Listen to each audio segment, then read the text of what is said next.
Então, senhores, hoje dando continuidade à questão da renda fixa, né, nós vamos entrar aqui na renda fixa privada, né? A gente já falou aqui da renda fixa pública ontem, né? E a privada que a gente vai tratar, ela vai estar relacionada aqui a essa turminha aqui que já é mais conhecida, né, nossa, né? A gente vai ter lá a renda privada dos bancos, né, que a gente vai estar tratando aqui de CDB, LCI, LCA, LF, tá? E letra de câmbio, tá? Lembrando que letra de câmbio, senhores, ela não é emitida por banco, ela é emitida é, pelas factoring, sociedades financeiras, tá? É para arrecadar dinheiro para elas, tá? Tem o nome de letra de câmbio, mas não é também remunerado por dólar, tá? Isso pode ser qualquer taxa pós ou pré, tá? A gente vai ver as seguradoras, vamos entender o que é o universo de uma seguradora, vamos tratar aqui de CRI e CRA, entender onde eles são utilizados. Aqui nos bancos a gente vai ver uma espécie diferenciada de CDB, e nós vamos ver aqui também a empresa SA, ela também emite, né, debêntures e notas promissórias que também são renda fixa, tá? E a gente vai conhecer aqui um pouquinho como é que é o funcionamento, o risco, né? Quais são os critérios para o investidor investir, né? Então, o primeiro título que nós vamos abordar são as debêntures. O que é uma debênture para quem não conhece, tá? De maneira resumida, senhores, a debênture, ela é um ativo que ela é emitida por empresas SAs que têm finalidade de infraestrutura, né? Então, vocês vão ter aí, por exemplo, empresas no ramo de transporte, empresas no ramo de saúde, segurança pública, construção civil, empresas no ramo de energia elétrica, empresas no ramo de saneamento, né? Petroquímico, né? Então, essa é a ideia, né, que a gente tem de debênture, né? As debêntures, elas são emitidas por sociedades anônimas, tá? Detalhe, curiosidade para vocês, tá? Vocês podem fazer uma prova de concurso público e lá vai estar que as debêntures elas são emitidas tanto por sociedades anônimas do tipo fechada quanto do tipo aberta, tá? Aqui, para a prova da Ambima, só se leva em consideração as debêntures, tá? Feitas por sociedades anônimas do tipo aberto, que são as empresas SA com listagem na Bolsa de Valores, tá? Mas, no mundo real, empresas fechadas também emitem debêntures. Um exemplo é a Bemol. A Bemol emite debêntures e qualquer investidor pode comprar no mercado de balcão, tá? Quando ela faz a emissão, tá?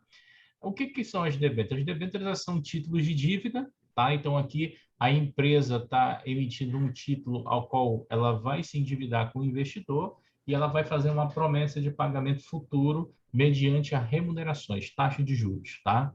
São asseguradas pelo patrimônio da empresa, tá? Então, a debênture, normalmente, ela é assegurada pelo patrimônio da empresa. Se a empresa for em falência, a debênture vai para o saco, né? Mas a gente vai ver aí que existem algumas garantias das debêntures que podem beneficiar os investidores. Mas, de tese, tá, as debêntures são garantidas pelo patrimônio do emissor. Tá? Devem ter obrigatoriamente o registro na CVM. Então, tanto para as debêntures quanto para as ações, a empresa SA tem que mandar para a CVM uma solicitação para poder a CVM, né, autorizar a sua emissão, tá? Então, é para vocês terem uma ideia de como é que funciona esse cuidado, tá?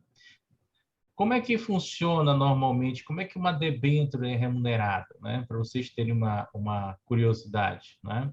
As debêntures elas podem ser elas podem ser pós-fixadas, tá? Elas podem ser pré-fixadas já com uma taxa destinada, né? Elas podem ser remuneradas pelo CDI, pelo IGPM, pelo IPCA, tá? A debênture ela funciona igualzinho a uma NTNB e os cálculos são muito parecidos também, tá? Na verdade é igual, né? Ou então a debênture ela vai pagar cupom de juros semestrais. Então a cada semestre o investidor vai estar recebendo um cupom e lá no final ele vai estar recebendo, né, o valor da debênture mais os juros praticados, né? Então, você vai ter aí cupons semestrais de pagamento. Então, isso aqui é muito parecido, tá? Muito parecido com as notas do Tesouro que a gente viu lá no passado, na aula de ontem, que também paga semestral, tá? Só que, óbvio, né, a debênture, por ser um investimento de alto risco, né, ela vai pagar uma taxa muito mais atraente do que a taxa do Tesouro Nacional e vai pagar uma taxa muito mais atraente do que o CDB de banco, tá? Tem debêntures que pode chegar a pagar 15% ao ano, ou até mais do que isso, 10%. Elas sempre vão remunerar mais e esse mais dela não vai pesar tanto para a empresa. Imagina uma situação. A empresa ela poderia pegar um dinheiro emprestado no banco, mas imagina, se o banco cobrasse 3% ao mês de taxa, para uma debênture, para a empresa fazer o seu financiamento, ainda ia sair muito caro, né? Porque a debênture, se ela pagar, assim, por exemplo, 200% do CDI para o cidadão, ela está pagando 1,4, né? Então, 1,4, 1,5 nessa faixa, ainda está mais interessante para ela, tá? Ainda pode ter a questão da possibilidade de converter uma debênture em ações. Então, tem umas coisas interessantes, tá? Vamos seguir aqui para a gente começar a trabalhar. Que tipos de debêntures nós vamos ter? Isso aqui cai tanto na prova de CPA 10, quanto na prova de CPA 20, quanto no CE. Isso aqui, esse conceito vai perturbar vocês. A gente pode ter uma debênture do tipo simples, tá? Onde ocorre o reembolso do investidor corrigido com juros, né, do período, ou seja, o investidor, gente, o valor mínimo de investimento de uma debênture é R$ 1.000, tá? O valor mínimo é R$ 1.000.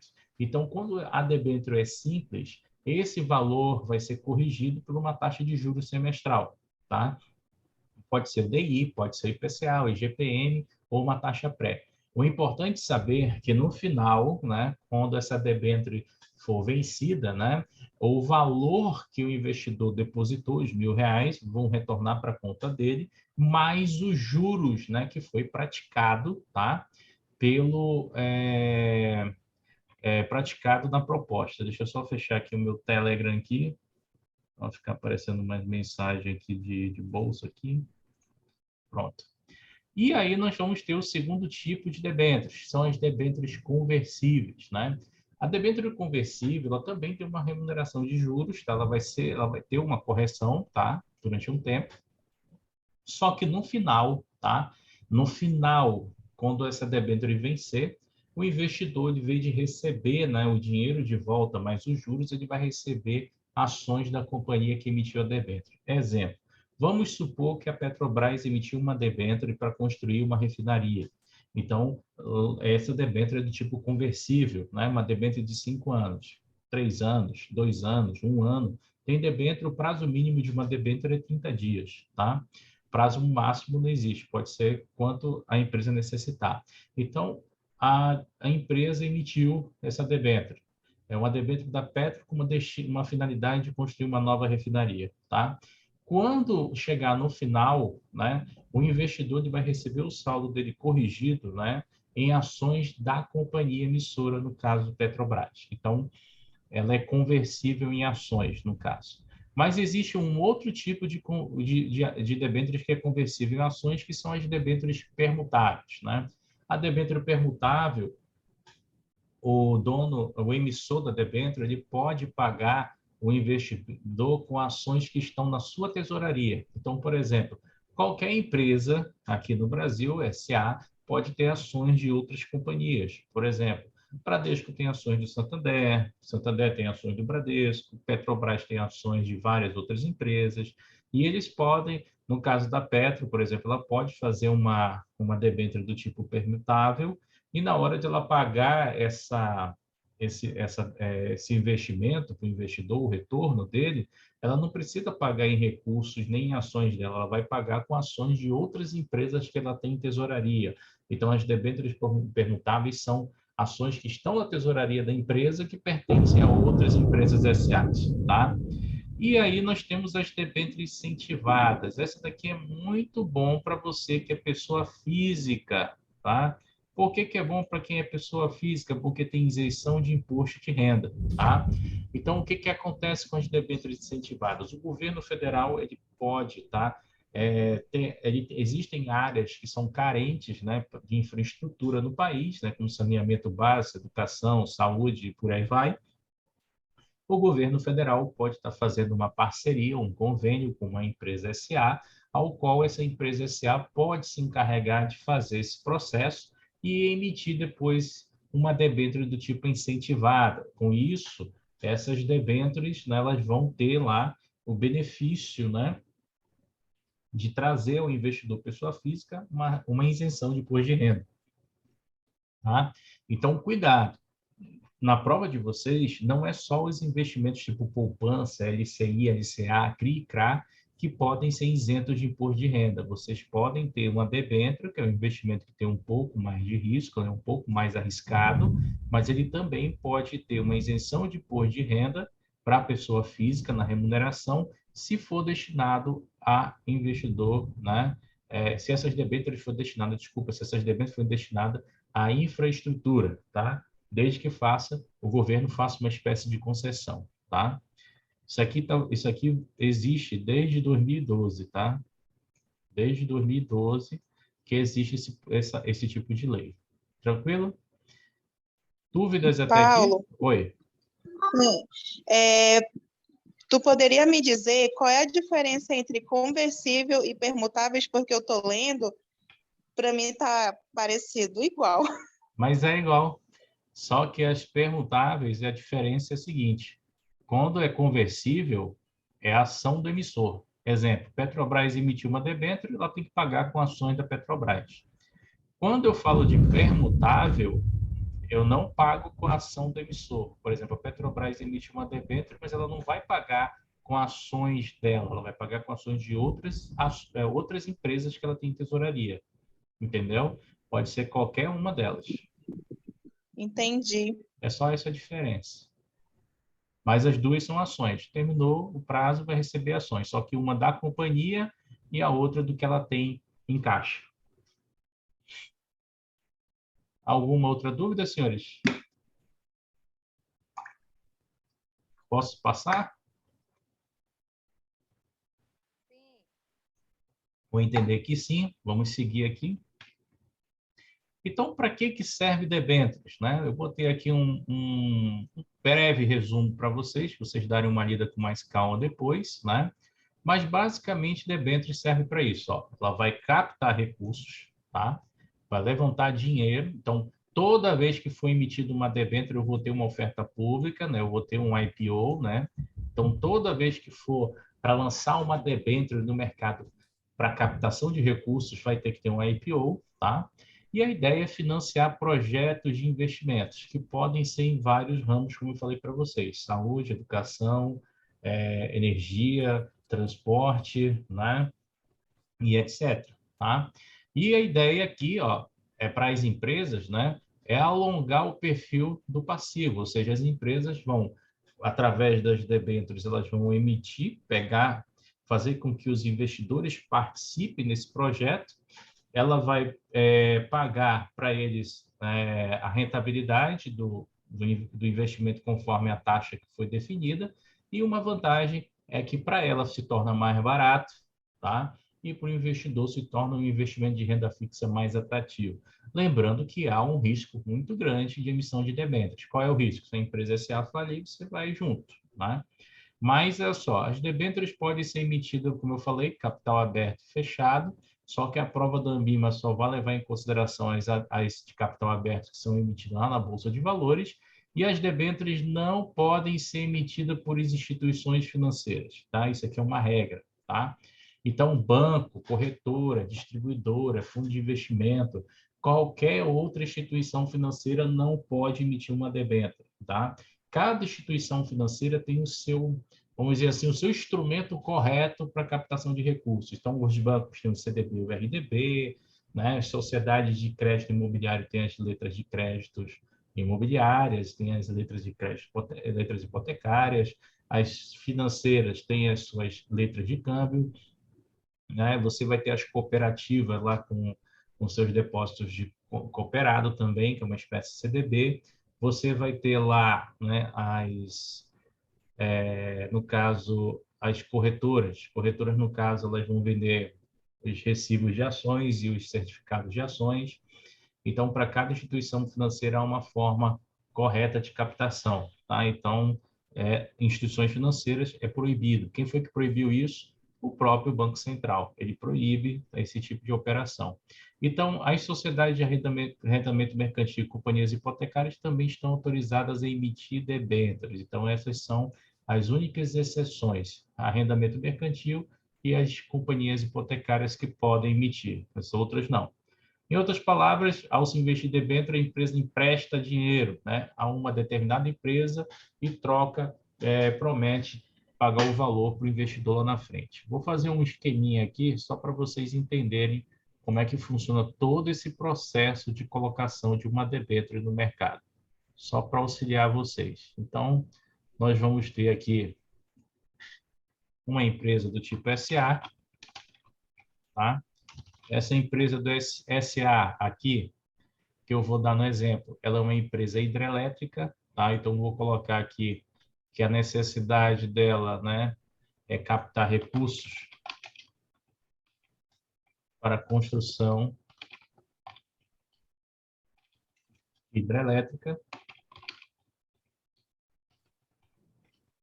tá? Essa aqui é o principal objetivo dela, captar recursos para a construção da sua hidrelétrica, e ela tem formas de captar esse recurso. Ela poderia emitir, por exemplo, uma ação, poderia emitir uma nota promissória, mas ela optou por uma debênture, tá? Então, nesse processo de emissão, ela opta por uma debênture, e para ela emitir uma debênture, ela não vai chegar no mercado, tá? E emitir direto, tá? Ela vai precisar contratar uma instituição, né? Vai ser um banco líder, né? Ou coordenador. E esse banco, tá? Pode ser uma corretora, uma distribuidora, né? Pode ser um banco de investimento, banco múltiplo, carteira de investimento. Ele vai ter como finalidade, né? Preparar a documentação para o lançamento da debênture e solicitar a autorização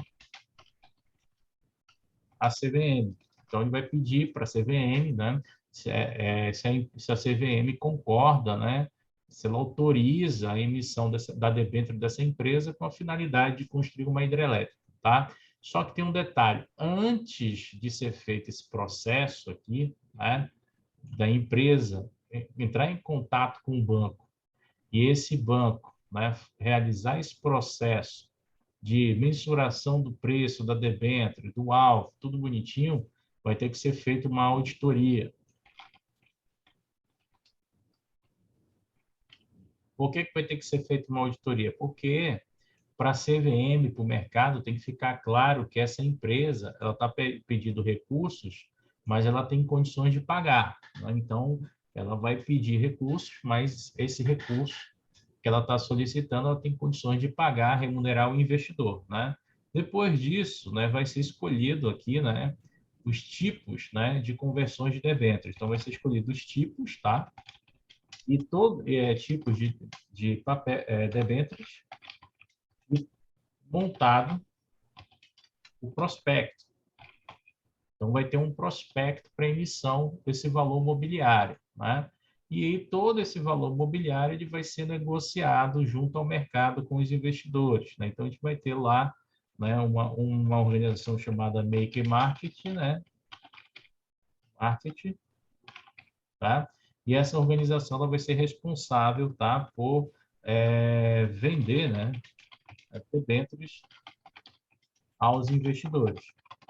Aqui no caso, gente, a debênture ela funciona um pouquinho diferente das ações, porque como ela vai estar sendo registrada lá no mercado de balcão, tanto um banco com carteira de investimento pode vender, quanto uma corretora distribuidora pode vender uma debênture. Não precisa necessariamente ser só corretora e distribuidora, tá? E aí, o que acontece? Todo recurso que for arrecadado, tá, passa para a empresa SA, tá? Então, todo recurso que vai ser arrecadado aqui, ó, o recurso, ele vem para a empresa SA custear toda a operação. Então, essa é a grande finalidade, tá? O banco vai colocar algumas garantias para a empresa, tá? Mas eu vou deixar para conversar sobre essas garantias depois. Mas, basicamente, o desenho de uma colocação de debêntures é essa. A empresa SA ela tem uma necessidade, né, de recursos, né, para captar. A finalidade aqui do caso da nossa, que foi fazer uma hidrelétrica, ela vai procurar um banco líder ou coordenador. Esse banco líder ele vai preparar toda a documentação para o lançamento da debênture e solicitar autorização da CVM e, ao mesmo tempo, vai colocar uma auditoria na empresa. Todos esses dados ele vai mandar lá para a CVM. Ele vai contratar outras instituições para participar do consórcio de instituições. Botei o exemplo aqui do Make Market, né? Mas eu vou ter um banco de custódia. Esse banco de custódia vai ser responsável por fazer o registro, né, das operações de custódia, né? Então, eu vou ter aqui esse banco contratando um banco custodiante, tá? Esse banco custodiante vai ser responsável por fazer o registro de todas as operações de compra e venda e também para lançar os papéis, né, de forma documentada, tá? E eu vou ter um banco que é liquidante. Esse banco ele surge aqui, tá? Nesse processo de colocação de uma debênture, porque esse banco ele vai trabalhar junto com o Sistema Nacional de Debêntures. O que ele vai fazer? Ele vai ter o trabalho de cadastrar essa debênture, tanto no cartório quanto no Sistema Nacional de Debêntures, para essa debênture poder ter validade. Então, a debênture ela tem vários passos de cadastro, cartório, bolsa, e tem lá a questão do CND, tá? Sistema Nacional de Debêntures, tá? Então, ele vai colocar essa turminha aqui dentro. Alguma dúvida até aqui? Tudo tranquilo? Posso seguir? Tranquilo, pode seguir. Beleza. Então, vamos apagar aqui. Vamos seguir. Então, assim, ó, a ideia, né, da debênture é muito parecida com o Tesouro Nacional, né? Olha aqui, ó. O governo ele levanta dinheiro através de títulos públicos, tá? Ou seja, o governo, quando tem necessidade, vai lá e emite, e as empresas, né, quando tem necessidade, emitem as debêntures. Os bancos, por sua vez, emitem lá suas letras e seus certificados, tá? A ideia é a mesma, captação, e também tem que ter a questão de garantias, né? Então, a possibilidade da emissora determinar um fluxo de amortizações e as formas de remunerações dos títulos é o principal atrativo das debêntures. Como eu falei para vocês, o principal atrativo é a taxa. A taxa das debêntures são muito mais elevadas. Então, ela remunera muito mais do que um CDB, muito mais do que um tesouro direto. E para o investidor que é acostumado com a renda fixa, que está todo tempo recebendo um cupom de juros, isso é muito atrativo, né? Mas só que tem que lembrar, não é para o investidor conservador debênture. O investidor que vai comprar uma debênture é um investidor moderado, é um investidor agressivo, né? O moderado vai comprar com cautela, ali um percentual menor do seu patrimônio, e a gente vai ter outros investidores, né? Mas normalmente são investidores moderados que compram e fundos de investimento com esse critério também, tá? Para essa finalidade, tá? Então, olha só, a ideia aqui de uma debênture, né, para vocês terem uma ideia, tá? O valor, né, recentemente as emissões de debênture eram voltadas exclusivamente a grandes investidores, ó. Só quem podia comprar no passado, olha lá, era investidor qualificado e profissional e institucional. Os investidores institucionais são as próprias instituições, né? Olha quanto é que era um investimento em debênture, né? Em debênture, para você investir em debênture, você tinha que pagar em torno de 20 mil, 30 mil, 50 mil, né? Olha lá, só em 2009 foi que esse cenário mudou, tá? Em 2009, as debêntures passaram a ter valores mínimos de R$ 1.000. Foi quando os pequenos investidores começaram a entrar. Existem também debêntures que podem ser emitidas pelo BNDES. O BNDES é um dos bancos também que são liberados para fazer esse projeto, tá? De emissão. Então, olha só, foi também em 2011, tá? Foi lançadas as debêntures aqui voltada para o ramo de infraestrutura, que são aquelas debêntures incentivadas que facilitam com que a pessoa, né, que a pessoa física tenha isenção, né, isenção de imposto quando adquire uma debênture, tá? E para os investidores estrangeiros, né, existe apenas uma alíquota de imposto de renda para as debêntures, 15%. Essa é a maior injustiça desse mercado, porque se você for um investidor aqui do Brasil e a tua debênture não for incentivada, você vai pagar uma alíquota de imposto de renda que vai variar de 22,5% a 15%. Já um investidor estrangeiro paga 15% sempre, tá? Então, é uma injustiça que tem aqui conosco, tá? Mas é sempre assim, né? Então, as debêntures, né? Elas não são padronizadas, tá? Ó, as debêntures não são padronizadas, tá? Lembra quando eu falei para vocês sobre o mercado da Bolsa de Valores? Eu desenhei uma característica para vocês. Mercado de balcão organizado, mercado de balcão não organizado. Vocês lembram disso lá no primeiro módulo? Lembra da diferença? Lembra, Alexandre? Mais ou menos, mas pode perguntar. A diferença entre o mercado de balcão organizado é que o mercado de balcão organizado, todas as operações são padronizadas. Você compra ações por lote, por unidade, você compra contratos por unidade, né? Tem o seu valor, tem sua característica e seu vencimento. Quando a gente está no mercado não padronizado, está no mercado de balcão. No mercado de balcão, as regras elas mudam. Então, eu posso ter uma debênture que ela, no mínimo ela é R$1.000, eu posso ter uma debênture que ela dessa de R$1.000 que paga uma taxa de 200% de CDI, na outra uma que paga inflação, numa outra que paga IGPM. Então, elas têm características diferentes, tá? Pode ser até do mesmo emissor com características diferentes, tá? Então, isso é uma realidade. Então, cada empresa emite uma debênture com diversas características, né? Às vezes, a debênture, quando ela é emitida, ela tem séries diferentes, né? Por exemplo, debênture da Petrobras, vencimento 2030, série A, e depois série B, série C, né? Para você ter características diferentes de remuneração, tá? As suas condições de emissão são deliberadas em Assembleia Geral Extraordinária. Então, o que acontece? A Assembleia, que é o órgão que manda praticamente na empresa SA, formada por vários, né, acionistas, vai deliberar sobre a necessidade de emissão de debêntures, tá? Lembra da Assembleia? A Assembleia de uma empresa SA, ela vai deliberar sobre emissões de debêntures, sobre endividamento, sobre aprovação de contas, aprovação do administrador, inclusive afastamento dele, dos diretores, etc. E também aprova a questão dos dividendos. Então, a Assembleia ela tem uma série de atribuições, uma Assembleia de uma empresa SA, inclusive alterações de estatuto, tá? Então, a debêntures, elas poderão ser por séries, tá? Para ajustar as necessidades de caixa da empresa. Como é que funciona essas debêntures por série? Imagina que eu vou fazer uma construção de uma grande hidrelétrica, que foi o nosso primeiro exemplo. Todo mundo sabe que quando a gente vai fazer construção, a gente orça vamos dizer assim, um cenário, e à medida que a gente for colocando em execução, vão surgindo gastos, né, extras que você vai ter que suprir. E esses gastos extras vão sendo mantidos por outras séries de debêntures para ajustar o caixa da empresa, tá? Isso é interessante. Então, tem essa ideia, tá?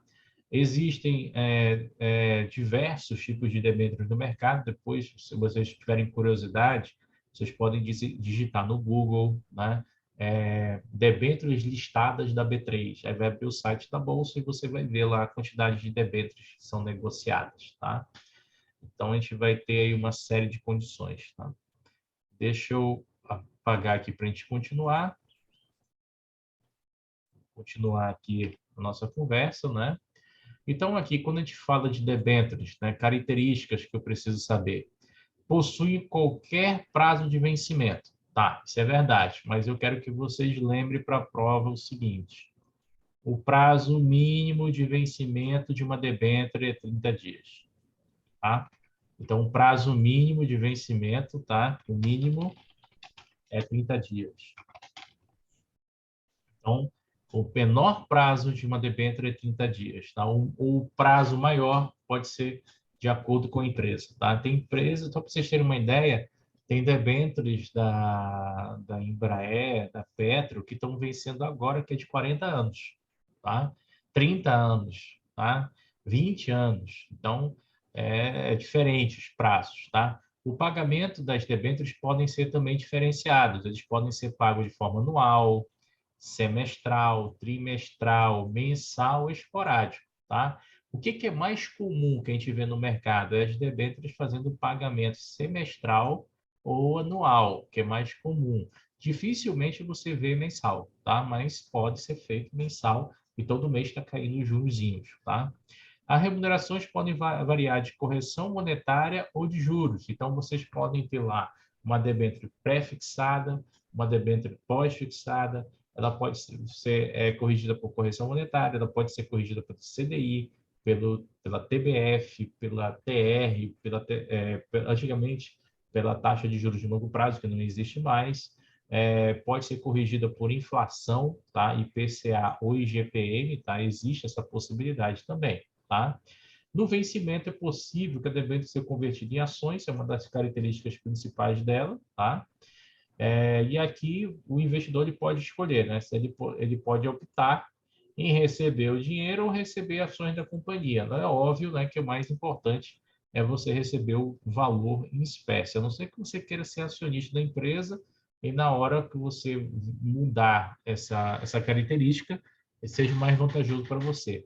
Existem garantias, diversos tipos de garantia. Nós vamos estudar algumas aqui para o nosso curso e existem alguns parâmetros de não garantia também, tá? Possui diversos tipos de característica, como o resgate do principal antes do vencimento, etc. Também é possível você resgatar o principal e ficar recebendo juros. Ou então, você só resgata os juros e deixa o principal, ou só resgata tudo lá no final. Tem essa possibilidade também. Ó, debêntures, importante, não está coberto pelo Fundo Garantidor de Crédito. Por que ela não faz parte do Fundo Garantidor de Crédito? Porque o Fundo Garantidor de Crédito é um fundo constituído para bancos, né? O Banco Central criou, os bancos alimentam esse fundo e ele vai suprir, né, a proteção de produtos bancários. Quais? Conta corrente, conta poupança, tá? CDB, LCI, LCA, letra de câmbio, tá? Essas são as turmas que vão ser protegidas pelo Fundo Garantidor de Crédito. Então, o resto que eu não falei não é protegido. Então, não tem previdência, não tem fundo de investimento, não tem, né? Letra financeira não existe, proteção do FGC, né? E etc, etc, etc. Tá? Então, a debênture, por ser de uma empresa SA, não contempla Fundo Garantidor de Crédito. Lembra aquela premissa, maior o risco, tem que ser maior a possibilidade de retorno. Por isso que a debênture tem muito risco e a taxa dela é muito interessante, é mais alta para atrair investidores, tá? Então, todas essas características das debêntures vão ser escritas aqui, ó, na escritura de emissão. Todas as características das debêntures vão estar no prospecto. Então, o investidor é obrigado a ler o prospecto, que é a escritura de emissão, para poder ter uma ideia de quais são os prazos, as garantias, a taxa acordada, o vencimento, o que pode e não pode ser feito, tá? E a debênture, tá? Ela vai ter, né? A sua aceitação vai ser feita pela Assembleia Geral dos Acionistas, tá? Mas uma curiosidade, a debênture, depois que ela é emitida, ela vai ter uma assembleia própria, tá? Ela vai ter uma assembleia, que nós vamos conhecer como uma Assembleia dos Debenturistas. Para que serve essa Assembleia dos Debenturistas, Paulo? Imagina o nosso exemplo. Nós constituímos uma debênture, né, para uma empresa criar uma hidrelétrica.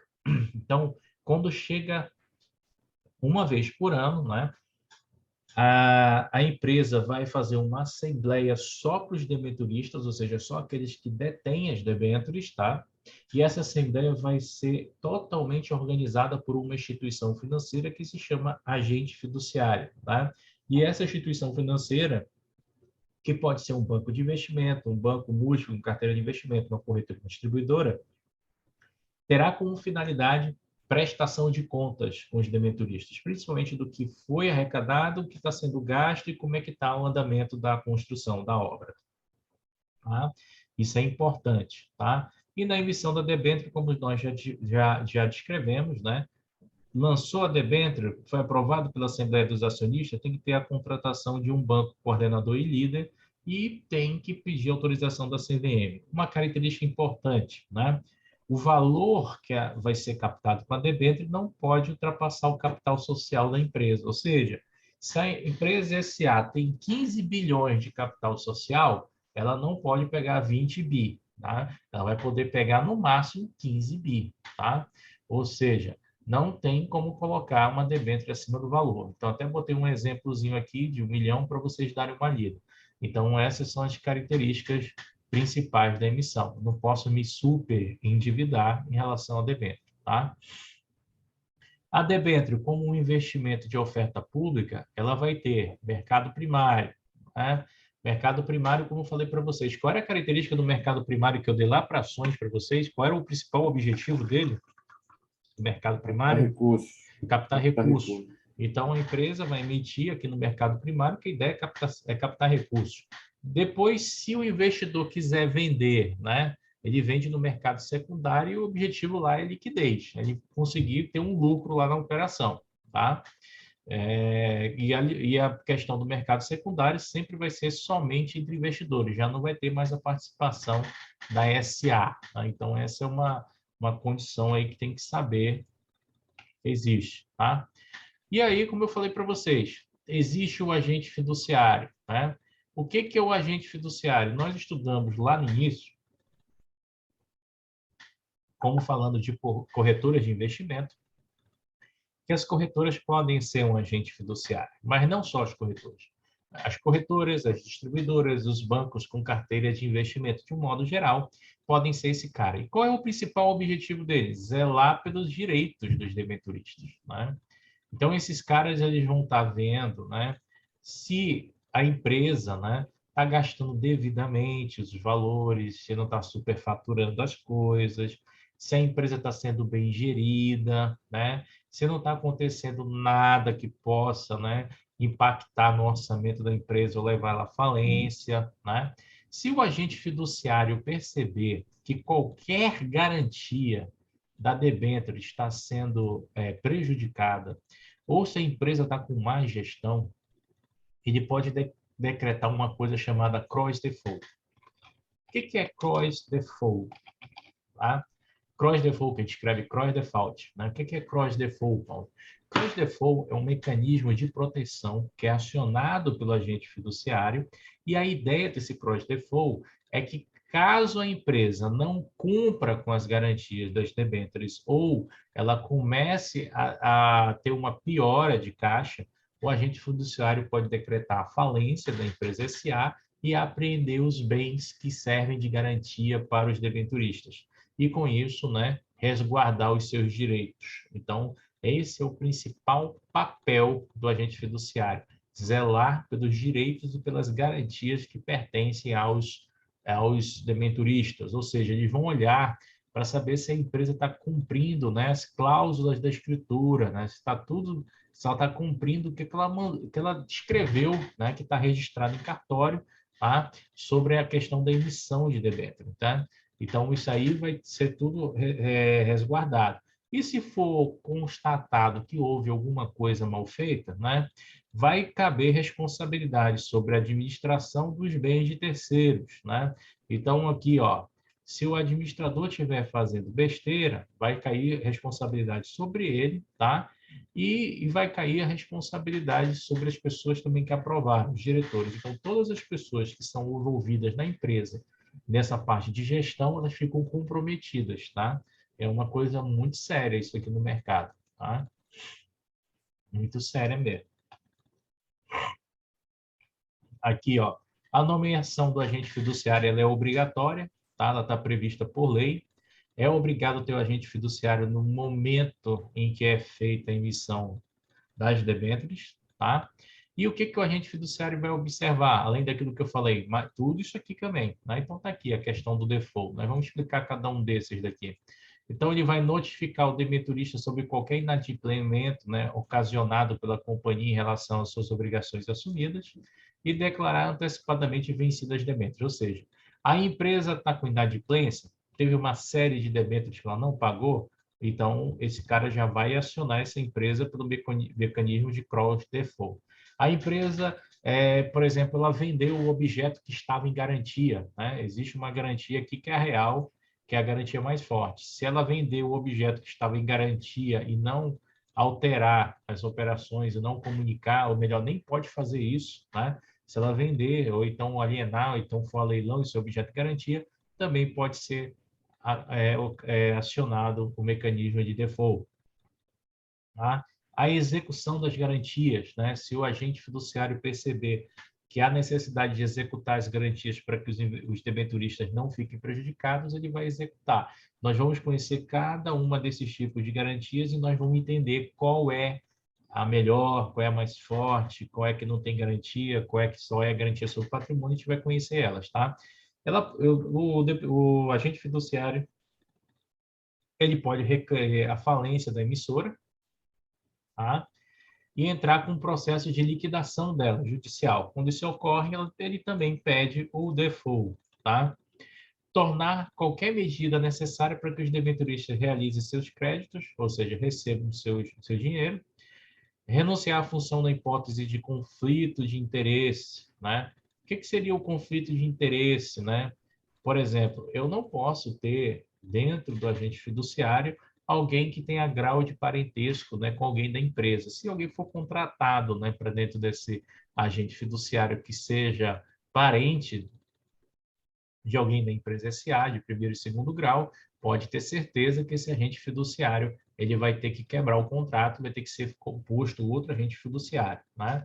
Ou inaptidão, ou seja, o cara não, a instituição financeira não tem aptidão para ficar acompanhando todo esse processo, né, das debêntures, né? Verificar a veracidade das informações contidas na escritura da emissão. Então, o cara colocou lá que tem terreno, tem dinheiro em conta, com garantia, não sei o que, tem que estar todo o tempo acompanhando para ver como é que estão essas garantias, né? Verificar a regularidade da constituição das garantias reais, flutuantes, fiduciárias, né? Bem como o valor dos bens dados em garantia, ver se esses valores e os bens estão adequados, e elaborar relatório anualmente e mandar para a CVM e a Bolsa de Valores. Então, todo ano, esse agente fiduciário ele vai ter que elaborar um relatório sobre o trabalho dele, parecer de como anda a empresa, como é que anda o balanço, análise técnica, tudo de balanço e etc., e vai mandar para a CVM e para a Bolsa, tá? Isso vai ser obrigatório, tá? Uma coisa que é legal, normalmente o agente fiduciário, a instituição financeira coloca o cara dentro da empresa para ficar acompanhando o processo de perto, tá?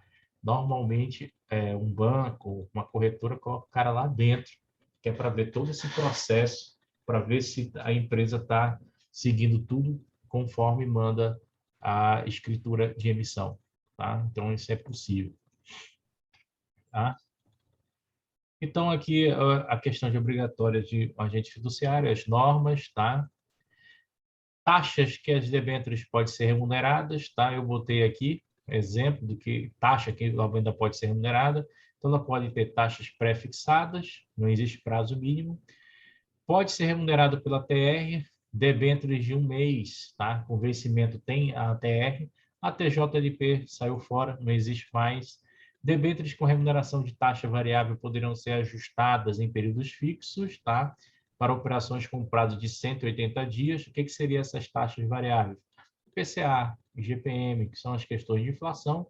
Debêntures com remuneração com base em coeficiente de correlação de dívidas públicas federais, por exemplo, vão ter variação de câmbio, da taxa de câmbio. Existem debêntures que são remuneradas pela taxa de câmbio. Isso daqui não tem prazo mínimo. Antigamente, existia um título público federal que era cambial, era a tal da NTND, tá? Ainda existem ativos desses negociados no mercado, mas não é mais emitido. O que era a NTND? Era a nota do Tesouro Nacional CLD e a sua variação de cupom semestral era corrigida pelo dólar, tá? Hoje não tem mais esse título, tá? Debêntures com remuneração referenciada em cláusula de correção monetária, tá?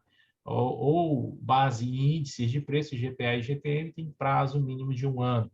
Então, vocês têm debêntures aí para 1 ano, vencimento, para 30 dias, 5 anos, tem de todas as taxas, os tipos e os gostos, tá? Para qualquer tipo de investidor. É bem interessante esse mercado de renda fixa. É pouco explorado e traz um bom resultado, tá? Então, vamos conhecer as garantias. Eu vou detalhar elas, vamos ver pontos importantes, e depois eu vou fazer uma dica, né? Seria um bizu para vocês entenderem como é que vocês vão levar isso para a prova. Então, nós temos aqui a primeira garantia da debênture, a real. De cara, eu já digo para vocês que essa é a garantia mais importante. Se você está num contrato de debênture, e lá na cláusula do prospecto, e lá na escritura, né, do cartório, está dizendo que é garantia real, então aqui tu tem 100% de certeza que se acontecer alguma coisa com a empresa, você tem seu patrimônio protegido, né? Porque essa garantia, né, ela vai levar em consideração bens, né? Então vai ser alienado móveis e imóveis, tá? Então vai ser dados como hipoteca, penhor ou anticresse, tá? Pela companhia emissora ou pelo seu conglomerado, tá? O volume de emissão de debênture com garantia real, limitado na regulamentação, é de 80% do valor dos bens gravados. Então, por exemplo, se tem 1 milhão, né, só posso emitir uma debênture de 800 mil. Tá? Se um imóvel que eu vou dar em garantia ele vale 1 milhão, só posso emitir uma debênture de 800 mil. Né? E detalhe, o valor não pode ultrapassar também o capital social. Se a empresa tem um capital social de 1 milhão, não posso emitir uma debênture superior a 1 milhão. Tá? E o legal dessa garantia real é que o agente fiduciário vai estar olhando, né? Então ele vai fiscalizar se esses imóveis eles não podem ser vendidos, esses imóveis eles não podem ser dados em garantias, né? Lá para banco, por exemplo, se a empresa pegar dinheiro emprestado do banco, não pode ser alvo de garantia, de empréstimo, de nada, porque ele já foi vinculado a debênture, tá? Então isso aqui é bem importante nessa questão da garantia real, tá? A próxima garantia já é uma garantia que ela é meia, já é, como diz o nome, flutuante, né? Você vai ter uma garantia que ela vai segurar um determinado privilégio para o investidor, mas com condição de outra coisa. Então, por exemplo, ela vai segurar o privilégio geral sobre o ativo da empresa, tá? Em caso de falência. Não impede, isso aqui é importante, ó, não impede, entretanto, a negociação dos bens que compõem esse ativo sem prévia autorização dos debenturistas, tá? Então, o que acontece com a garantia flutuante? A garantia flutuante é como o nome diz, ela flutua, tá? Então, quando uma empresa fale, ela tem as pessoas de direito que ela tem que pagar, né? Que são primeiro os trabalhadores, né? Depois, primeiro o governo, trabalhadores e os fornecedores. Então, se a empresa falir, nada vai impedir, tá, dela mexer nessa garantia da debênture, tá, para pagar essa turma. Ela pode mexer, por isso que a gente diz que flutua, né? Se ela falir e ela tiver outras condições de outros bens móveis de vender e tiver outras formas de quitar essas dívidas, ela não mexe no objeto da empresa, no objeto da debênture. Se ela não tiver grana para pagar essa turma, os debenturistas podem ficar sem a sua garantia, tá? Levando em contato que a garantia flutuante ela está limitada até em 70% do valor contábil do ativo da emissora. Então, não pode ser mais do que isso. É do valor do ativo, tá? Já na real, era 80% dos valores dos bens que eram alienados, tá? Então, uma diferença aí um pouquinho grande, tá? A próxima garantia é a criografária, ou criográfica, tá? Essa garantia aqui, se aparecer na tua prova da CPA 10 ou CPA 20, essa garantia, ela já está de cara que está te dizendo que você não tem preferência nenhuma, ou seja, tu não tem garantia. Ou seja, se a empresa falir, a empresa ela não vai, né, ela não vai te dar nada. Ela vai pegar todo o bem que foi colocado alienado à proposta da debênture e vai pagar os seus devedores, principais devedores. Ou seja, ela não tem privilégio nenhum para o debenturista, né? Se o que ela estiver devendo, ela vai vender os bens, ela vai quitar tudo, e para você vai receber nada. Ou seja, essa criografária, ela está relacionada com o patrimônio da empresa. Então, é muito bom você, quando entra numa criografária, observar se essa empresa tem patrimônio.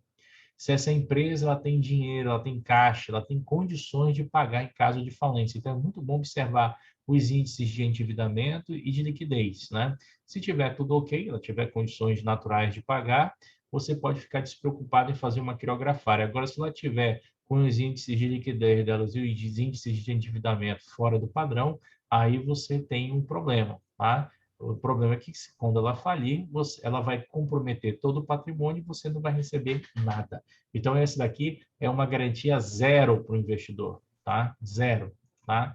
O investidor não tem direito de nada. E a outra é a garantia subordinada. Essa daqui é tão ruim quanto a outra para o investidor de debêntures, tá? Porque essa daqui você não possui garantia nenhuma, né? Se a empresa for liquidada, os caras que vão ter privilégio são esses daqui, ó, os acionistas. Então, é uma hipótese muito difícil de acontecer você receber um pagamento caso uma empresa tenha emitido uma debênture por subordinação. Por quê? Porque ela vai pagar os credores, ela vai pagar o governo, vai pagar os trabalhadores. Aí, o que sobra do dinheiro, ela vai pagar os acionistas. Dos acionistas, quem é que recebe primeiro em caso de falência? Preferencial ou ordinário?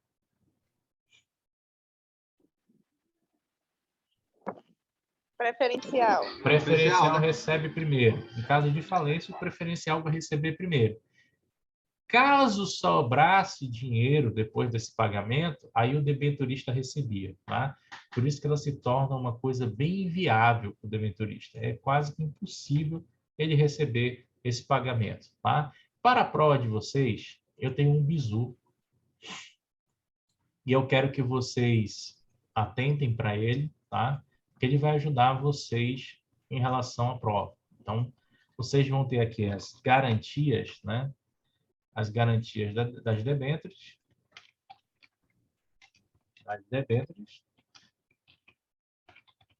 Tá? E eu quero que vocês entendam dessa forma. Desenhe um triângulo aqui, tá? Deixa eu ver se tem... Não, tem não. Vamos desenhar um triângulozinho.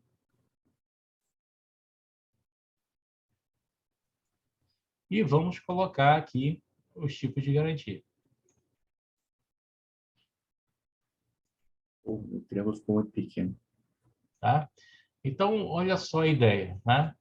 A primeira garantia, que é a mais forte, é a real. Tá?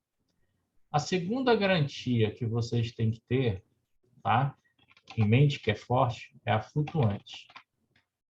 Tá? A terceira garantia é a quirografária, ou quirográfica. Tá? E a última garantia é a subordinada.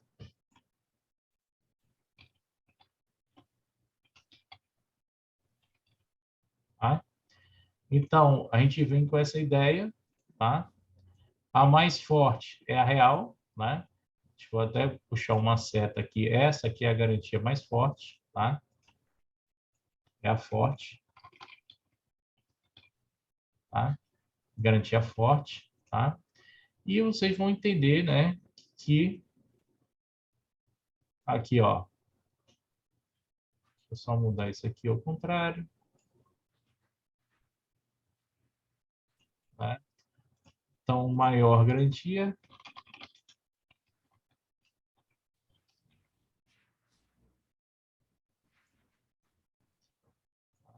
Menor garantia.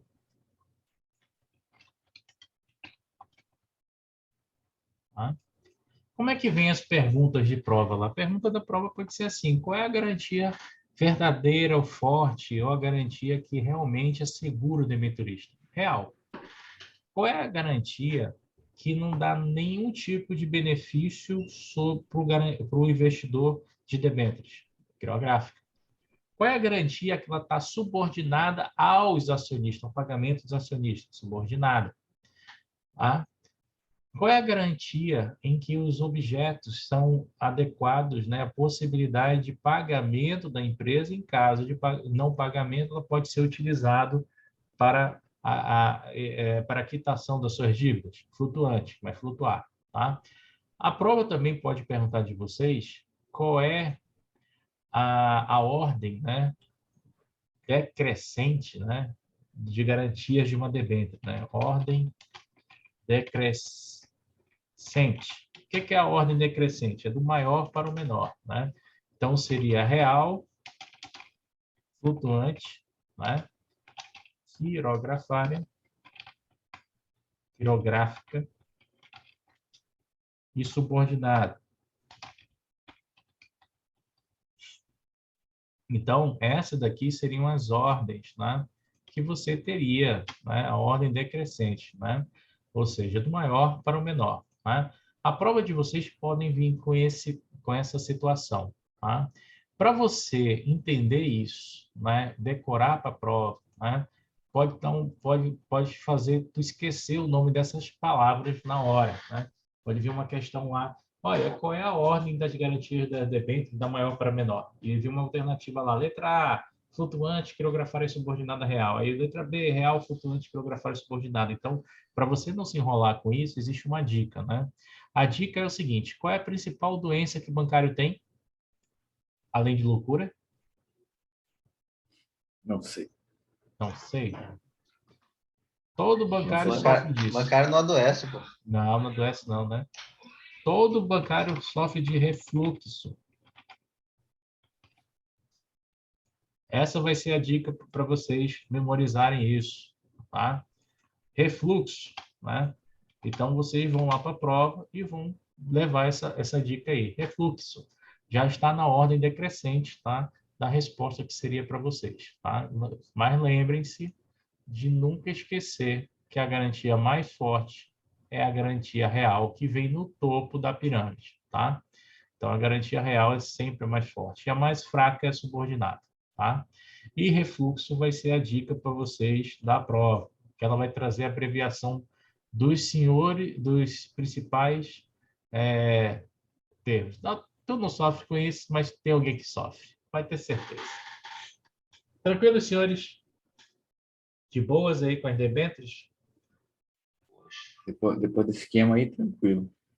Então, grava Depois desse aí. refluxo aí. Grava aí esse refluxo aí. A gente tem mais chão ainda para falar. Fala comigo aqui. Refluxo. Refluxo.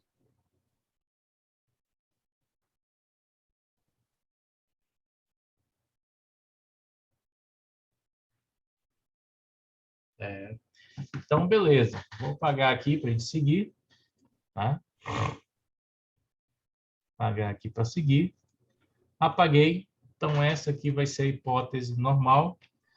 E a gente vai conhecer um pouquinho de vantagens e desvantagens de se investir nesse negócio, né?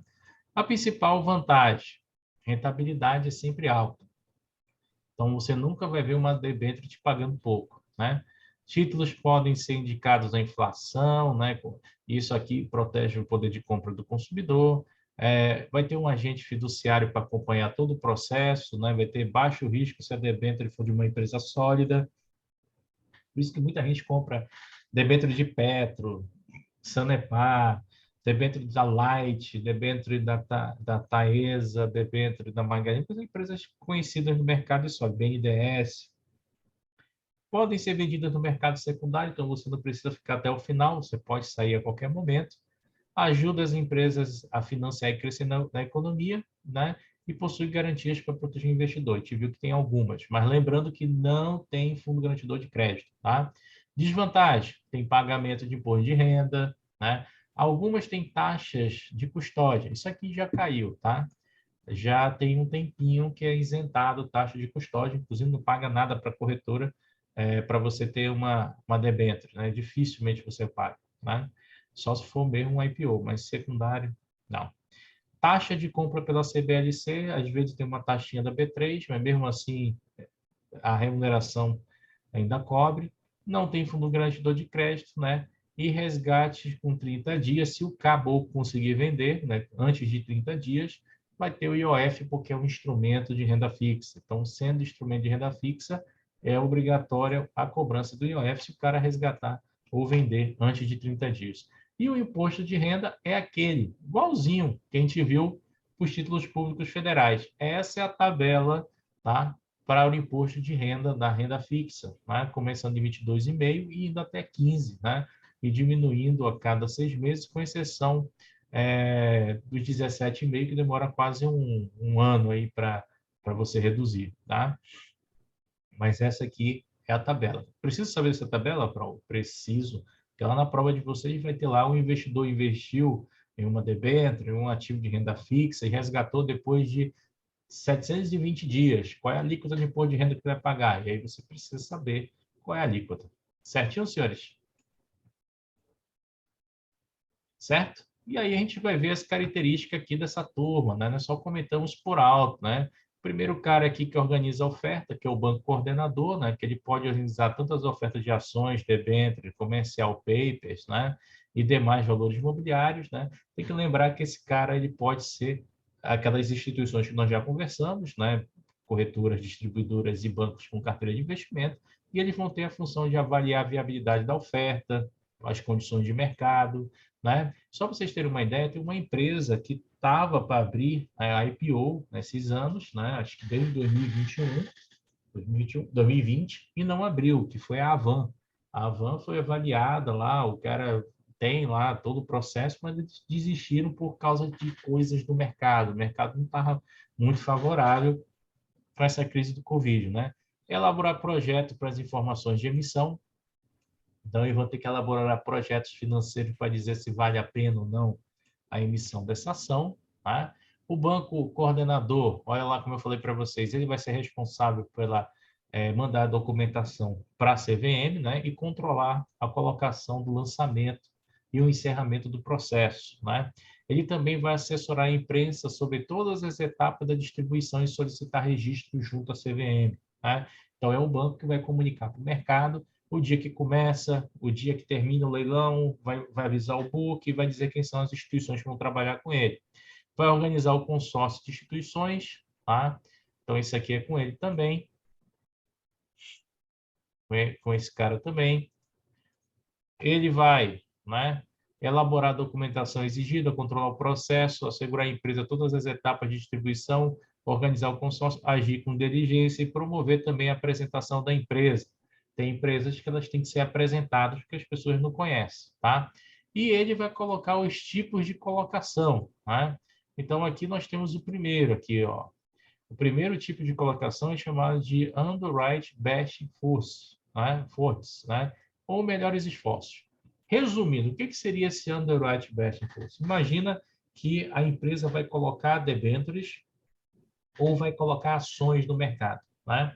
O banco ele vai chegar para a empresa e vai dizer assim: olha, eu vou dar tudo de mim para vender essas debêntures, para vender essas ações, tá? Vou lançá-las no mercado, mas aquilo que não for vendido, o risco é teu, é da empresa. A empresa assume o risco, tá? Ao contrário dessa outra aqui, underwrite straight, ou garantia firme, né? Aqui na firme é o contrário. A empresa vai emitir ações, a empresa vai emitir debêntures. O banco que vai coordenar, ele compra todos os papéis para ele, tá? Já dá o dinheiro da empresa e ele vai ficar com o risco de colocação no mercado, ou seja, ele vai colocar no mercado. Quem comprar dele, né? Ótimo. Quem não comprou, ele vai ficar no prejuízo, tá? Então, aqui ele assegura todo o patrimônio da empresa. É bom vocês darem uma lidinha nisso aqui, tá? E o underwrite standby? Aqui, meu amigo, olha o que acontece. A subscrição da instituição financeira se compromete em colocar as sobras junto ao público em determinado espaço de tempo, após a qual ela mesma subscreve o total das ações não colocadas. Decorrido o prazo, o risco de mercado intermediário o risco do mercado intermediário financeiro. Então, o que acontece? Aqui no stand-by, a empresa contrata a instituição financeira para colocar as ações, tá? E aí, sobrou, eu tenho sobras, sobrou dessas emissões de ações de debênture. O que acontece? A empresa ela pode ir colocando de pouquinho em pouquinho, né, durante um determinado período de tempo, e o mercado vai absorvendo. Se o mercado não absorver isso, o risco é dela junto com o intermediário financeiro, que é o banco, ou seja, o coordenador. O coordenador aí também perde dinheiro nessa situação, tá? Então, são as 3 formas de garantias que eu tenho ou colocação para uma oferta pública, seja de ações ou títulos de valores mobiliários, tá? Essas seriam as possibilidades, tá? Eu tenho ali a agência de rating, tá? A agência de rating ela é importantíssima, porque ela vai classificar o risco de crédito, né? Ela vai dar um rating de crédito das instituições, ou seja, é contratado uma agência de rating, normalmente as mais importantes são internacionais, que é a Moody, a Fitch e a SP, Standard Poor's, tá? Essas três, elas vão classificar, elas classificam o risco de crédito de países, o risco de crédito de companhias, e elas podem também classificar o risco de emissões. O Brasil também tem as suas agências de rating, mas não são tão boas quanto essas, né? Então, nós vamos avaliar lá a possibilidade, né?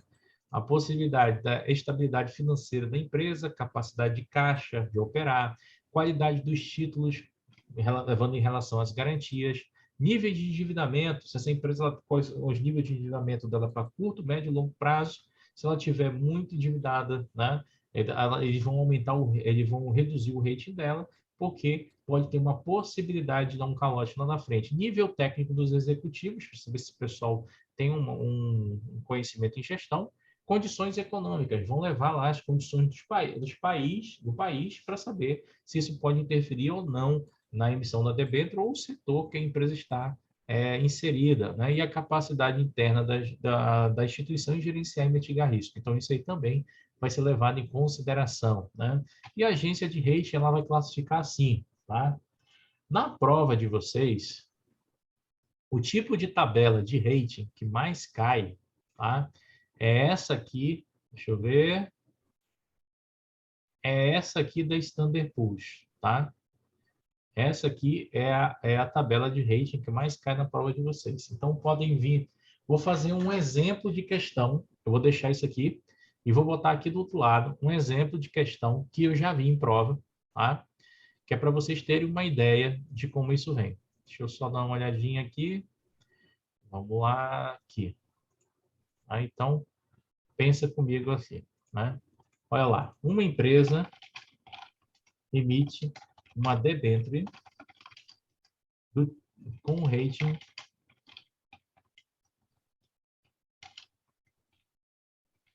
de crédito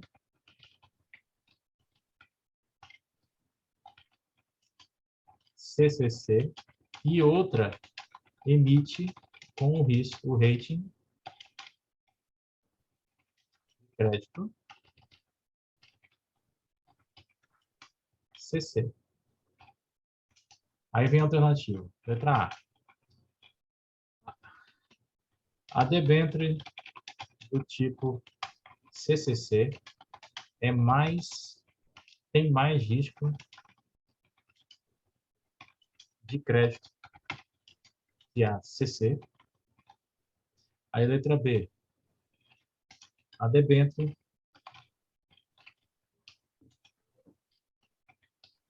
do tipo CC tem mais risco de crédito que a CC. Letra C. A debênture do tipo CCC tem a maior taxa de juros. E a letra D, a debênture do tipo CC tem a menor taxa de juros. E aí, senhores, qual vocês marcariam aí? Letra A. Letra A? Ó, uma colega de vocês marcou a letra A. Letra Uma letra colega B, pô. aqui vai de A. Eu vou de B. O outro vai de B. Alguém marca mais alguma coisa aí? Ou tem gente que não marca nada? Eu ia marcar D, mas não tem. Tá aqui a D. Deixa eu ver aqui alguém está falando no chat. Tem mais A e B, tá bom. Então, todo mundo foi praticamente número e pular a C. Né? B, tá, beleza. Vamos entender aqui era- essa. Vamos entender essa E era questão. C. Vamos entender essa questão. Tá aqui, ó. Uma empresa emite uma debênture com rating de crédito CCC e outra emite com rating de crédito CC. Tá? Detalhe, a melhor gramatura para o crédito é o AAA, né, que é os 3Azinho lá em cima. Né? Então, aqui, ó, menor risco de crédito, AAA, depois vai descendo, aí vai aumentando o risco, vai aumentando o risco, aumentando o risco, aumentando o risco, aumentando o risco, aumentando o risco, vai embora. Né? Quando a gente vem aqui para o C, que é onde nós estamos analisando essa debênture, né?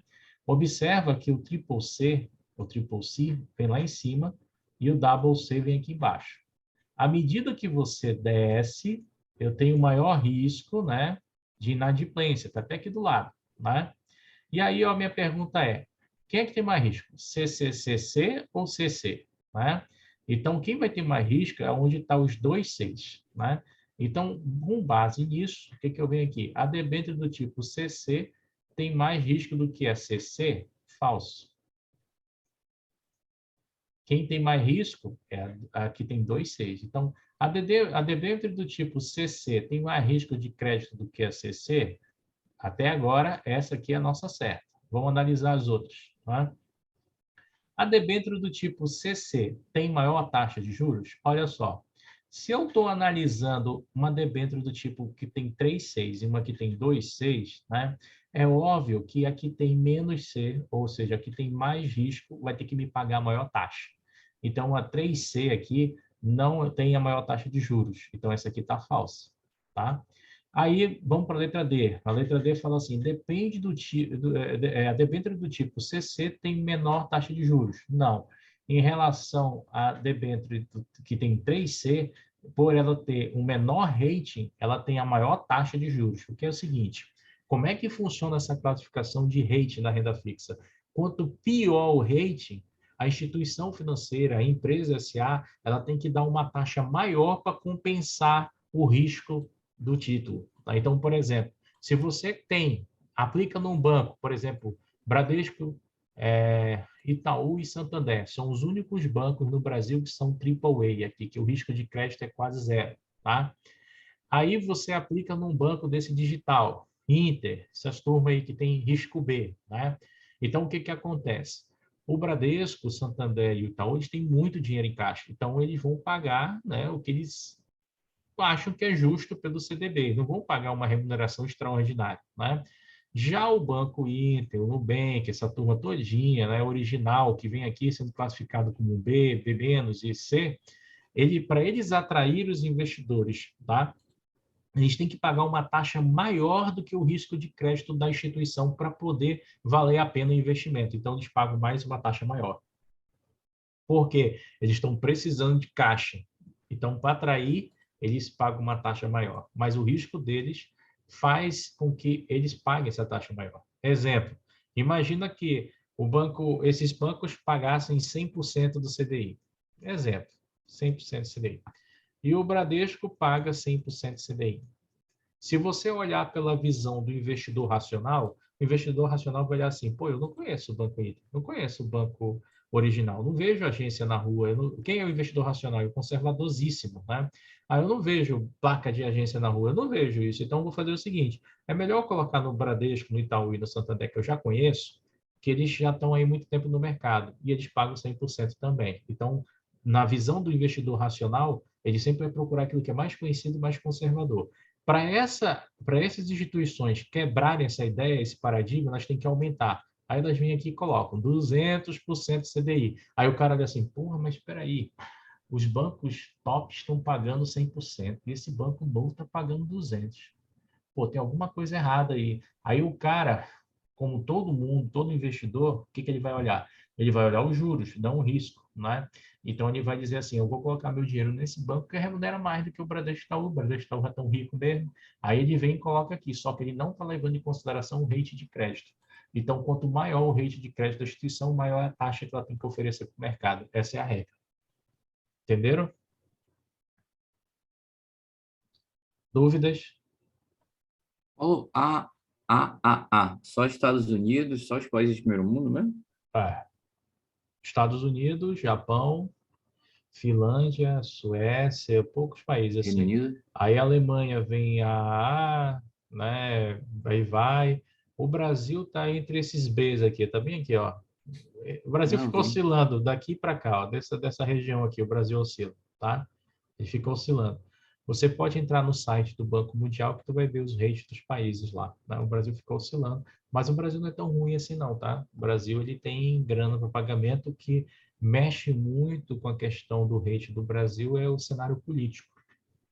Você está no quinto país mais rico da Terra, tá?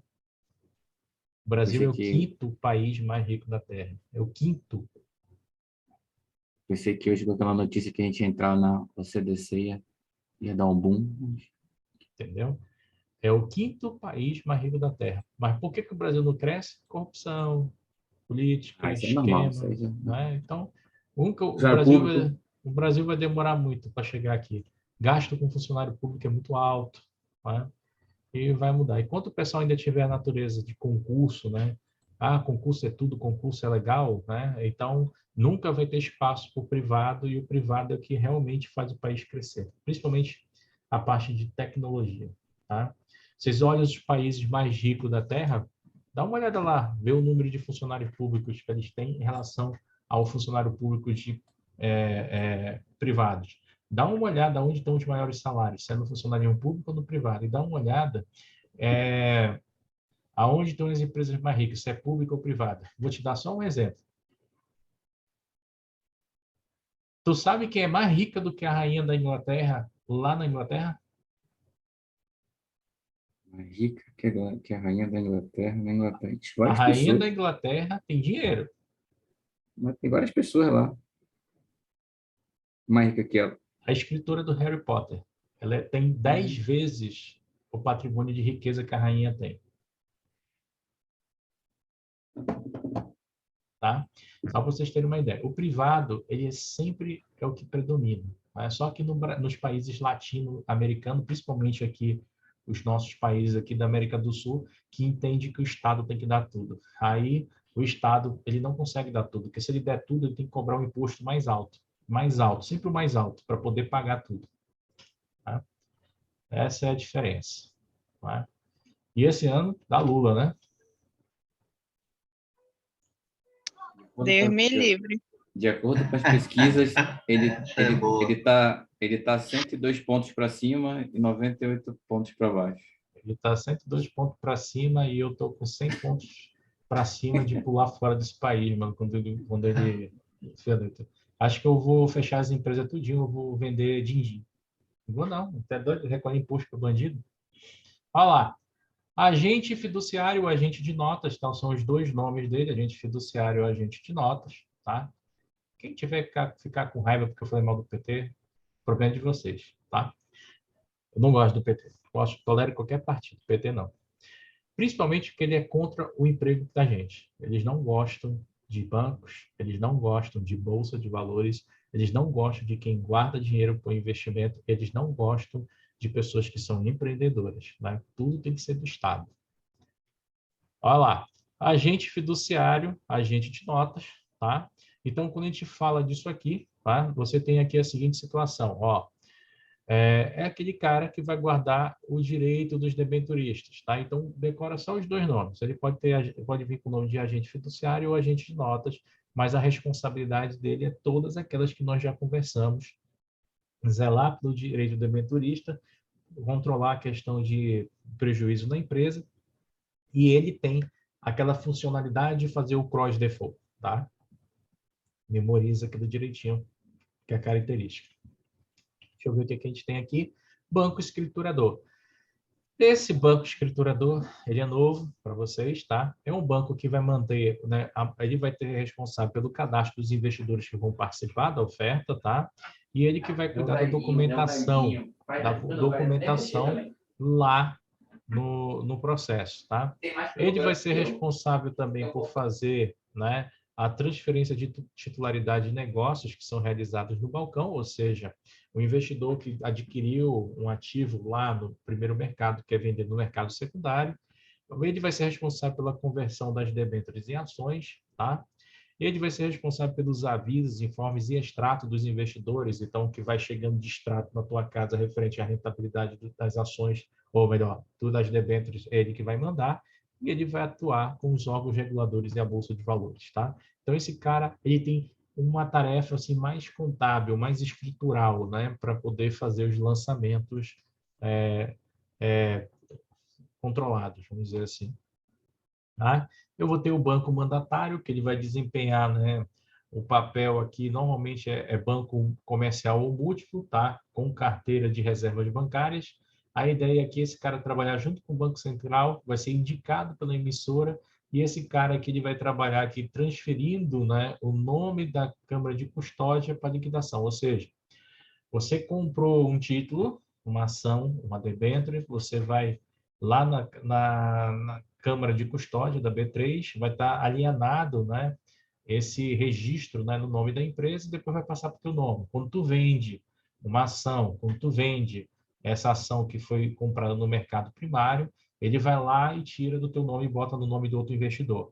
E esse banco ele vai estar junto aqui, ó, atuando na questão das debêntures, fazendo o registro, né, lá no CND, que é o Sistema Nacional de Debêntures. Ele ou o Banco Líder, tá? Um dos dois vão estar fazendo isso. Tá? As questões burocráticas. Esse banco aqui é o que menos eu já vi cair em prova da Anbima, tá? É mais os outros que a gente viu, tá?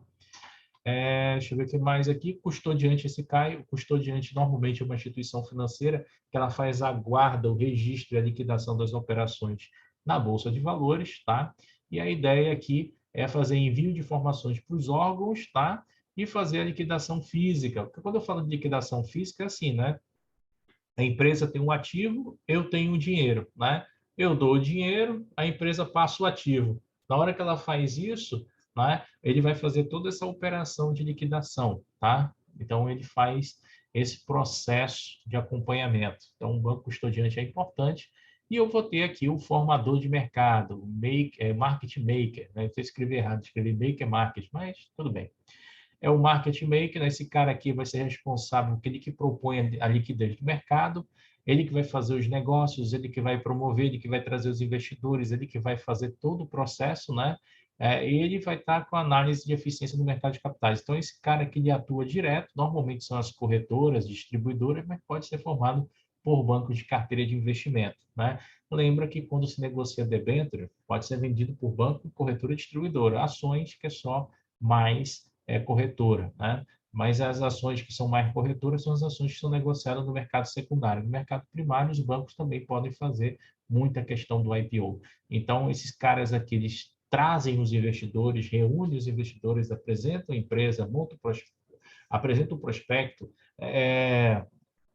faz áudio em inglês, espanhol, francês, tudo que é idioma, para fazer com que os investidores, né, entendam, né, qual é o objetivo central daquela empresa. Uma vez eu fui convidado, tá, para participar de um áudio desse pelo Banco BTG Pactual, tá, de uma emissão de debêntures da Petrobras, tá? Eu fui convidado até um hotel, que é o Copacabana Palace, que lá eles fizeram esse projeto, né, aonde eles anunciaram lá, né, qual era a questão da como é que ia ser feita a oferta, a demanda, trouxeram os investidores, aí tinha investidor americano, japonês, aí tinha pessoal no conference call, tinha pessoas ao vivo, e as pessoas foram fazendo perguntas e você lá. O legal é que você tem um microfonezinho aqui, né? Aí o cara faz a pergunta em japonês, já tem um cara dando a tradução aqui para você em japonês, o cara fala em espanhol, já tem a tradução aqui, por aí vai. Então é interessante, vocês vão ter a oportunidade de participar disso quando vocês entrarem na parte de investimento. É interessante para fazer contatos, interessante para vocês verem como é que é a dinâmica do mercado. Eu vou ter o Banco Liquidante, que também é uma instituição responsável, tá? O liquidante trabalha junto com o banco custodiante, também vai fazer o registro das operações lá no sistema de debêntures, né? Distribuição de títulos e o Sistema Nacional de Debêntures, tá? Esse banco ele trabalha também junto, parceria com aquele banco mandatário, que a ideia aqui é fazer o registro também dessas operações desses sistemas, tá? Então, normalmente, o procedimento desse banco liquidante vai se dar a cargo de debêntures, tá? Mas ele pode fazer outros ativos da renda fixa, tá? Dos instrumentos de renda variável, aqui eu tenho a instituição depositária. A instituição depositária é aquela que o investidor tem conta, ao qual ele vai, né, participar do período de reserva, ele vai ter que deixar o dinheiro parado na conta corrente dele para fazer, né, a compra ou da debênture ou da ação que vai ser emitida, tá? Essas atividades são obrigatórias, tá? E há um processo de emissão de debêntures que depende de autorização da CVM. Então, a instituição depositária normalmente é corretora distribuidora, mas pode ser um banco de investimento, tá? Ou carteira, tá? A ideia dessa instituição depositária é que o cara tenha lá a condição de deixar o seu recurso parado até o início do leilão, que a gente chama de período de reserva, tá? Tranquilo, senhores? É muita instituição para vocês saberem, é muito, tá? E aí nós chegamos aqui nas notas promissórias, né, que são outros investimentos de renda fixa que são feitos pelas empresas SAs. Nota promissória também conhecida como commercial papers, né? Quando a gente fala de nota promissória, olha só o legal aqui, ela não exige, ó, ela não exige prospecto para notas promissórias, né, menores do que 180 dias, né? E a nota promissória por si também não necessita da autorização da CVM para funcionar. Qual é a diferença entre uma nota promissória emitida por uma empresa SA e a diferença entre uma debênture, né? A debênture ela vai mexer com o capital permanente da empresa, tá? O capital social. E a nota promissória ela vai mexer com o capital de giro, ou seja, aquele caixa. A empresa precisa fazer caixa para comprar matéria-prima, pagar fornecedores, ou ela precisa fazer caixa, né, para comprar equipamentos a curto prazo, ela emite uma nota promissória. Se ela tem investimentos para fazer a longo prazo, ela emite uma debênture, tá? Então, essa é a principal característica da nota promissória em relação à debênture, tá? É o prazo, tá? São mais para fomentar a questão do capital. Então, elas são emitidas, tá? Uma vez só e não são admitidas séries. Então, por exemplo, se a empresa precisar de caixa, continuar precisando de caixa para fazer determinados pagamentos ou precisar de caixa para fazer determinadas situações, ela não vai poder emitir séries de notas promissórias como ela faz com as debêntures. As debêntures ela pode emitir, aqui não, tá? Prazo mínimo de uma nota promissória sempre vai ser 30 dias. Então, eu vou ter dois tipos de nota promissória. Eu vou ter uma nota promissória de longo prazo, né? E uma uma nota promissória para a empresa SA aberta e uma nota promissória para a SA fechada. A empresa SA aberta, o mínimo 30 dias, máximo 180. Desculpa, fechada, mínimo 30 dias, máximo 180, e a aberta vai ser de mínimo 30, no máximo 360. Então, essa tabelinha aqui, vocês vão ter que levar para a prova, é o que mais cai. Deixa eu ver aqui. Tá? Então, quando você fala aqui, ó, SA aberta, empresa SA aberta, tá? Mínimo 30 dias e máximo 360. SA fechada, mínimo 30 dias e máximo 180. Então, esse vai ser as características, né, da emissão da nota promissória, tá? Detalhe, senhores, tanto a nota promissória quanto a debênture também podem ser lançadas no mercado internacional, tá? E os títulos lançados no mercado internacional, eles têm que passar pelo crivo de aprovação também, tá? Do Bacen. O Bacen que vai representar essa colocação internacional. Então, a gente vai estudar isso lá no CEA, tá? Isso aqui, anotem, tá? Isso aqui é importante. Vamos terminar e me fala que eu vou avançar.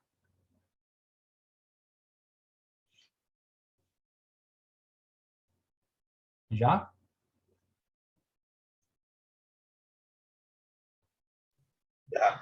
Beleza. E aí nós temos aqui, né? Deixa eu fechar isso aqui. Beleza. E aí a gente tem a situação dela. O que se difere também entre a nota promissória e as debêntures? A nota promissória não tem nenhum tipo de garantia. Ela não vai ter FGC, ela não vai ter garantia em cartório, ela não vai ter nada. A debênture ainda tem as garantias registradas em cartório. A nota promissória não tem, tá? Essa é uma principal, principal e uma das diferenças, tá?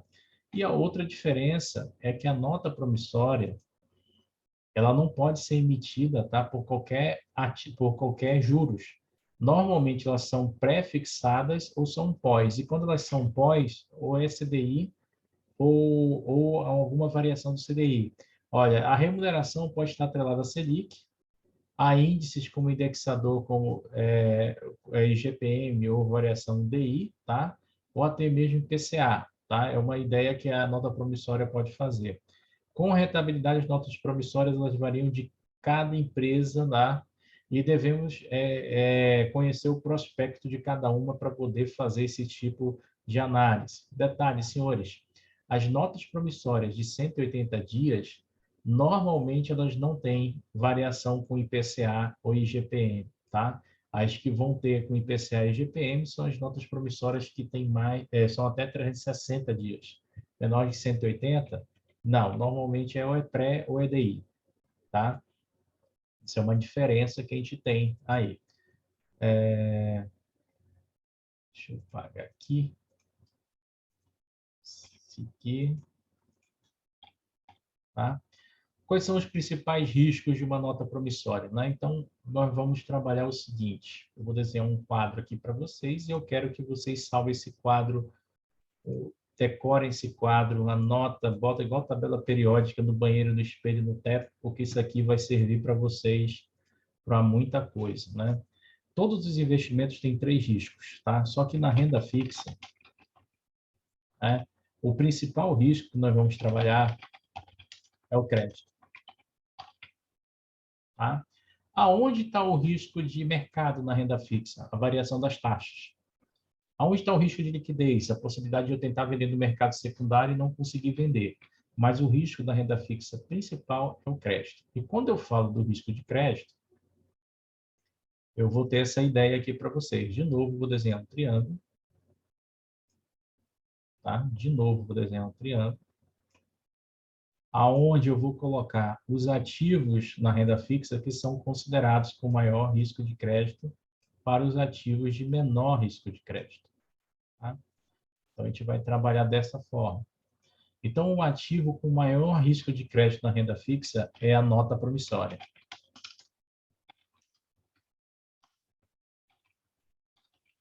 A nota promissória ela tem o maior risco de crédito por não ter nenhum tipo de garantia. Então, a taxa dela vai ser a mais alta.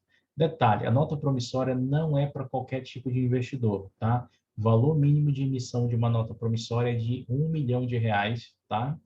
E tem uma outra característica, investidor qualificado e investidor profissional, tá? Por causa do risco, tá? Depois vem as debêntures, tá? Depois nós vamos ter aqui o CRI e CRA. Vou botar junto aqui, deixa eu só botar aqui, né? São os títulos aqui, né? Nós vamos ter FDIC, CRI e CRA. Tá? Depois disso, nós vamos ter aqui CDB, LCI, LCA e poupança. LCAN e poupança. LCAN e poupe. Tá? Por que essa turma está aqui? Porque elas têm um negócio que a gente já comentou. FGC. Tá? FGC. Depois disso, vou eliminar aqui só uma situação, fiz demais. Aqui e aqui. Depois disso, nós vamos ter o título público federal. A LFT, LTN, NTN-B e NTN-F. Tá? Então, essa tabela vai funcionar assim. Para cima, vai ser aquilo que tem o maior risco de crédito. Tá? O maior risco de crédito é o que vai estar ligado para cima. Então, lá, maior risco de crédito, nota promissória. Tá? Maior risco de crédito, nota promissória e debêntures. Observa que esses dois ativos que nós estamos conversando aqui, nota promissória e debêntures, esses dois carinhas aqui, eles fazem parte, né, de ativos que são de empresas S.A.s, tá? Então, isso aqui é renda fixa, mas é uma renda fixa agressiva. Então, quem emite aqui é empresas S.A.s, tá? Empresa S.A. que você é responsável por colocar essa turma. FDIC, CRI, CRA, para quem não conhece, quem vai emitir isso aqui é securitizadora, tá? Depois a gente vai entender como é que funciona o papel de uma securitizadora, né? Os demais aqui é bancos, Caixa Econômica, Sociedade de Crédito Imobiliário, tá? E o último é o governo, né? Gov, tá? Como é que você chega ao entendimento desse pirâmide aqui? Você chega ao entendimento da seguinte forma: é mais fácil quebrar, né? Vem uma pergunta de prova lá. Vamos fazer uma pergunta de prova. Quem é que tem mais risco de crédito? Uma nota promissória ou uma LFT?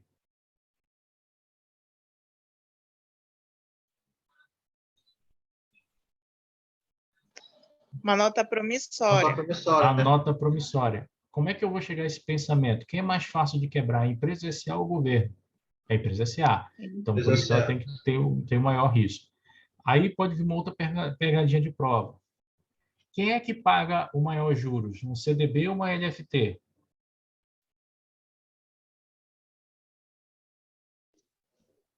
CDB, né? CDB por causa do risco, não é? Então, o risco dele vai ter momentos em que ele vai pagar mais do que uma letra do tesouro, tá? Principalmente em cenários de alta de taxa.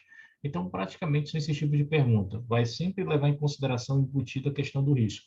Se eu tenho, a Ambima fizer uma pergunta, quem é que paga sempre o maior juros, eu tenho que ver quem é que tem o maior risco de crédito, tá? Lembre-se disso. Tranquilos? Beleza? A gente anota essa pirâmide aí, para ajudar vocês em um monte de questão. E lá na frente eu vou adicionar mais um lá na frente, quando a gente for falar de CDB. Posso pagar tudo? Já copiaram? Não sei nem que horas tem. 15 para as 9.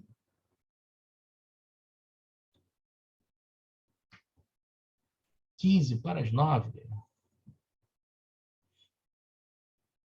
Posso avançar? Pode. Beleza. Então, vamos lá. Então, essa é a ideia aí de nota promissória, segurando. Então, o imposto de renda da nota promissória vai ser um pouquinho diferente, mas ele segue a tabela da renda fixa. Por que ele vai ser diferente? Porque eu não tenho vencimento de nota promissória acima de 360 dias. Então, o imposto de renda fica até 20, e se o cara conseguir vender antes dos 30 dias, ele ainda paga IOF. Então, essa é a situação, tá? Então, senhores, só para fazer um resuminho aqui, tá? A empresa SA emite 2 títulos de renda fixa, debênture para longo prazo, que vai ser para financiar o capital permanente da empresa SA, nota promissória para curto prazo, que vai ser utilizada para financiar o capital de giro, né? Um capital que vai ser utilizado para compra de matéria-primas, equipamentos, ou até pagamento de fornecedores e funcionários, tá? A ideia da nota promissória, né, é girar o caixa da empresa o mais rápido possível, e a ideia da debênture é investimento, né? Ela pegar dinheiro para fazer investimento nela, ou seja, na parte de infraestrutura e tecnologia, tá? Então, essa é a ideia, tá? Lembrando que, dentre as duas, que tem maior risco é a nota promissória. Hoje, nós vamos falar aqui de CDB, né? CDB já é um instrumento mais conhecido dos senhores, né? A gente vai estar atuando aí no mercado já bancário, e os ativos que nós temos aqui que são mais utilizados, CDB e RDB, que podem ser captados tanto por pessoa física ou jurídica, ou seja, aqui no CDB e no RDB, tanto faz você ser pessoa física ou jurídica, a mesma tabela de imposto de renda vai ser paga para os dois, tá? Para que o banco emite um CDB e um RDB? Para captar recursos, né? E os CDBs, eles podem ser pagos com taxas pós-fixadas ou pré-fixadas, e tem até CDB que pode ser dolarizado, tá? Então, nós temos aqui os tipos de CDBs que nós vamos estudar, nós vamos conhecer aqui, né? A gente tem um CDB que é o mais comum, CDB-DI, que é um depósito interfinanceiro, que é aquele depósito, né, que a gente tem liquidez diária, né, o cara pode ir lá a qualquer momento, né, sacar o CDB, né? Eu tenho um CDB que ele é rural, que é mais destinado ao setor agrícola. Normalmente esse CDB ele remunera aqui IPCA, né? Já vi casos de CDB remunerando IGPM. Eu tenho um CDB com taxa flutuante, que são usados para prazos de 120 dias, tá?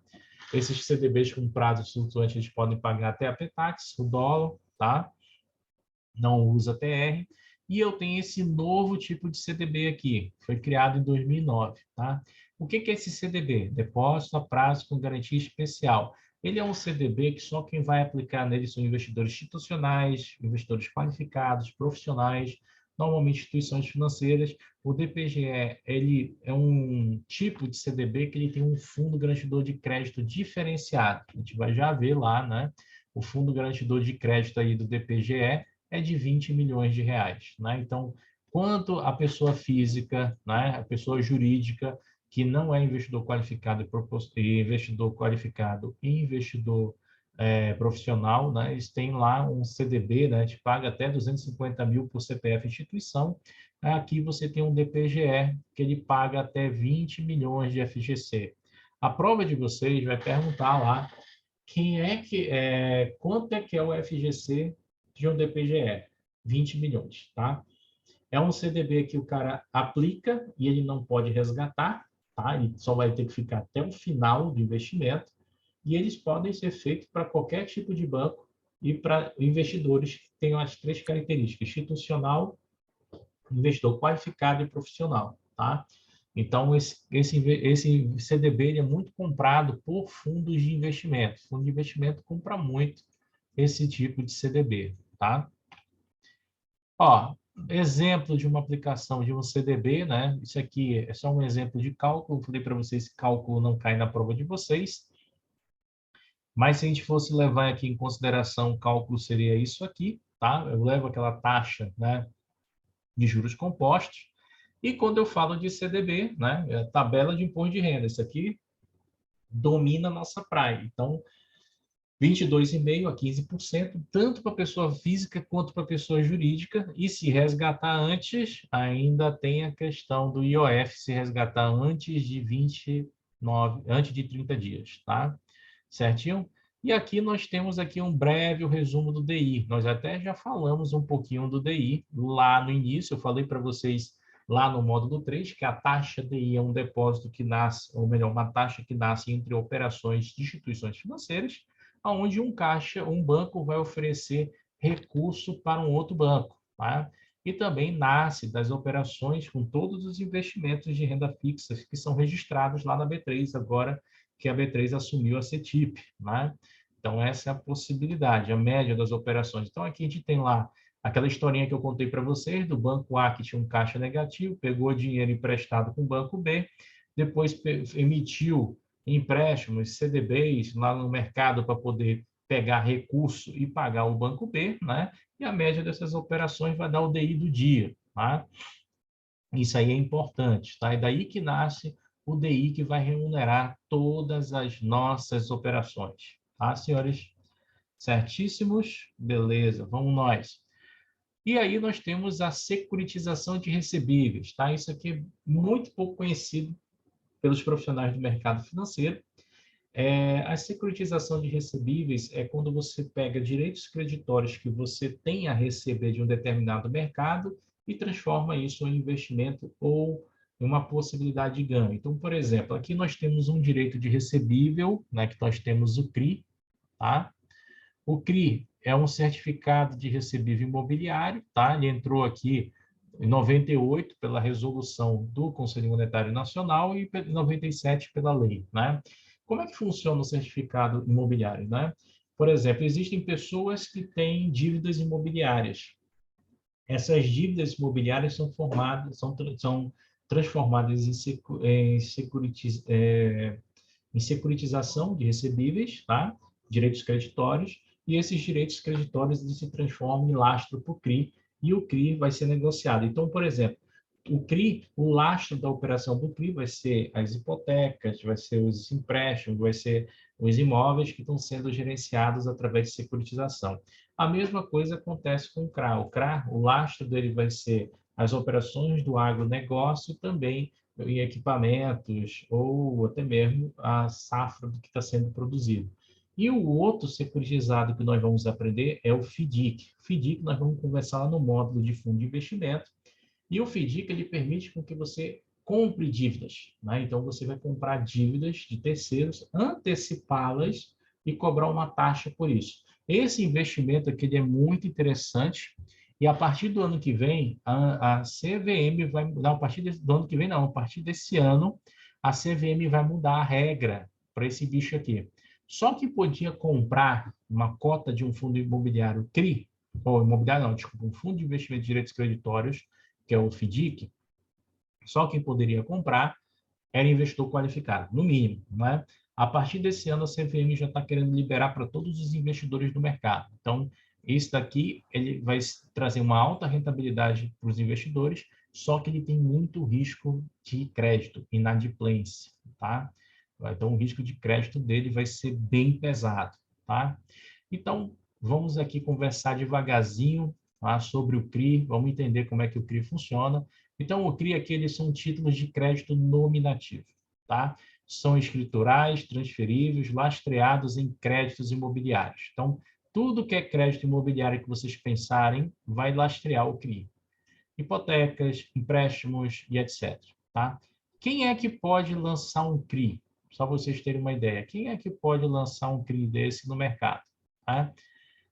Imagina que eu tenho uma empresa lá que produz, por exemplo, deixa eu ver aqui, uma empresa que, deixa eu ver, vamos pensar na JBS. Imagina a JBS, que é uma empresa que produz carnes, né? Ela tem lá boi in natura, né? Tem boi lá, boi gordo, né? Então, ela tem parte do negócio.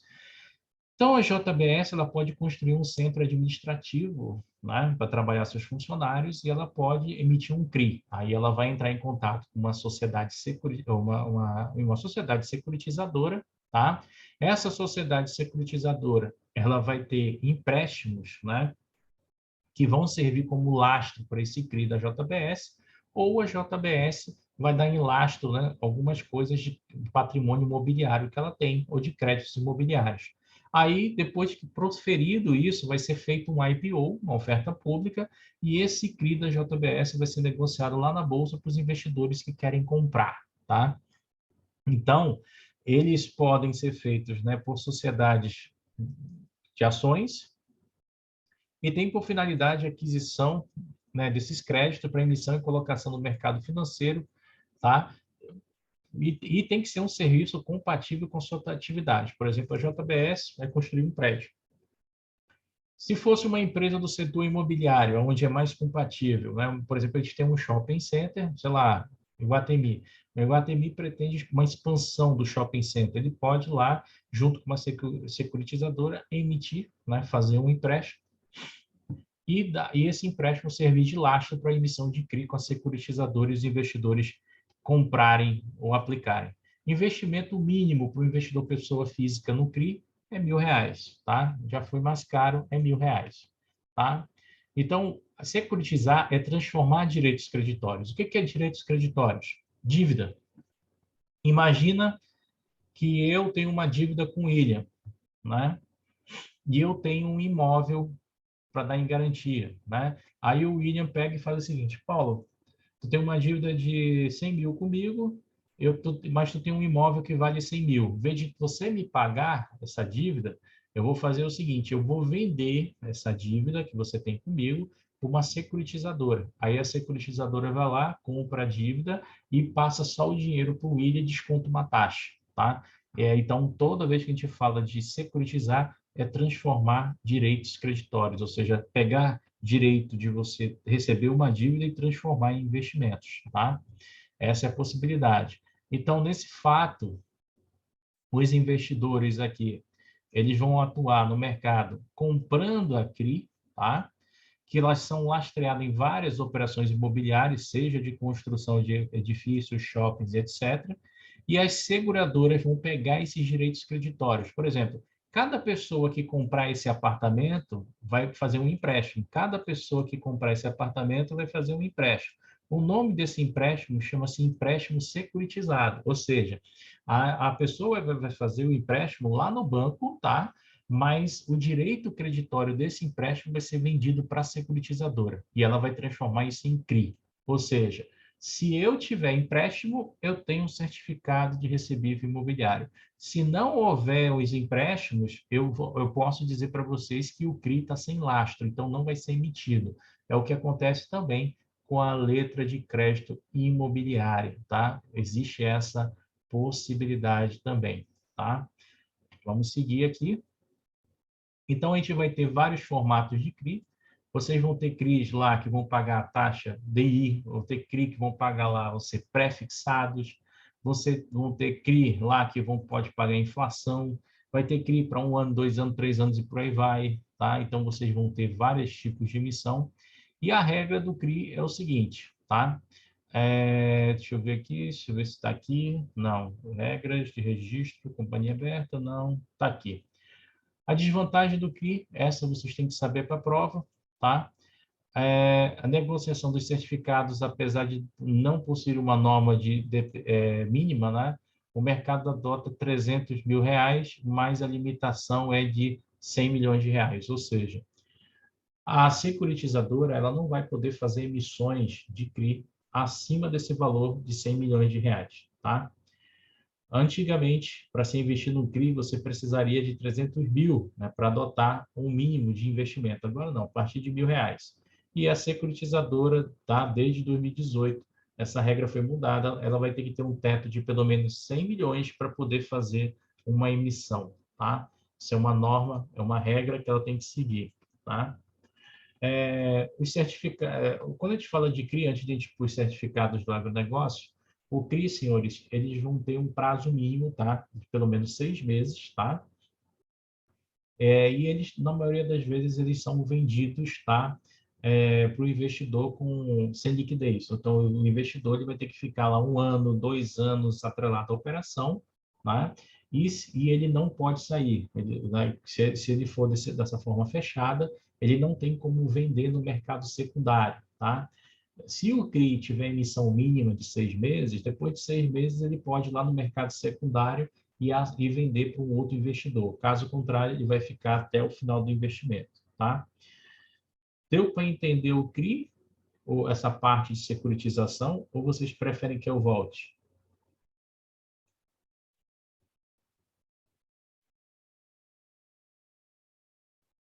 Alô, tem alguém vivo aí? Dá um exemplo de novo aí para mim, por favor. Deixa eu ver. Então, vamos fazer o seguinte aqui. Deixa eu ver. CRI. Você pode voltar, por favor? Posso. Posso. Vamos fazer um negócio diferente aqui com o CRI. Calma aqui.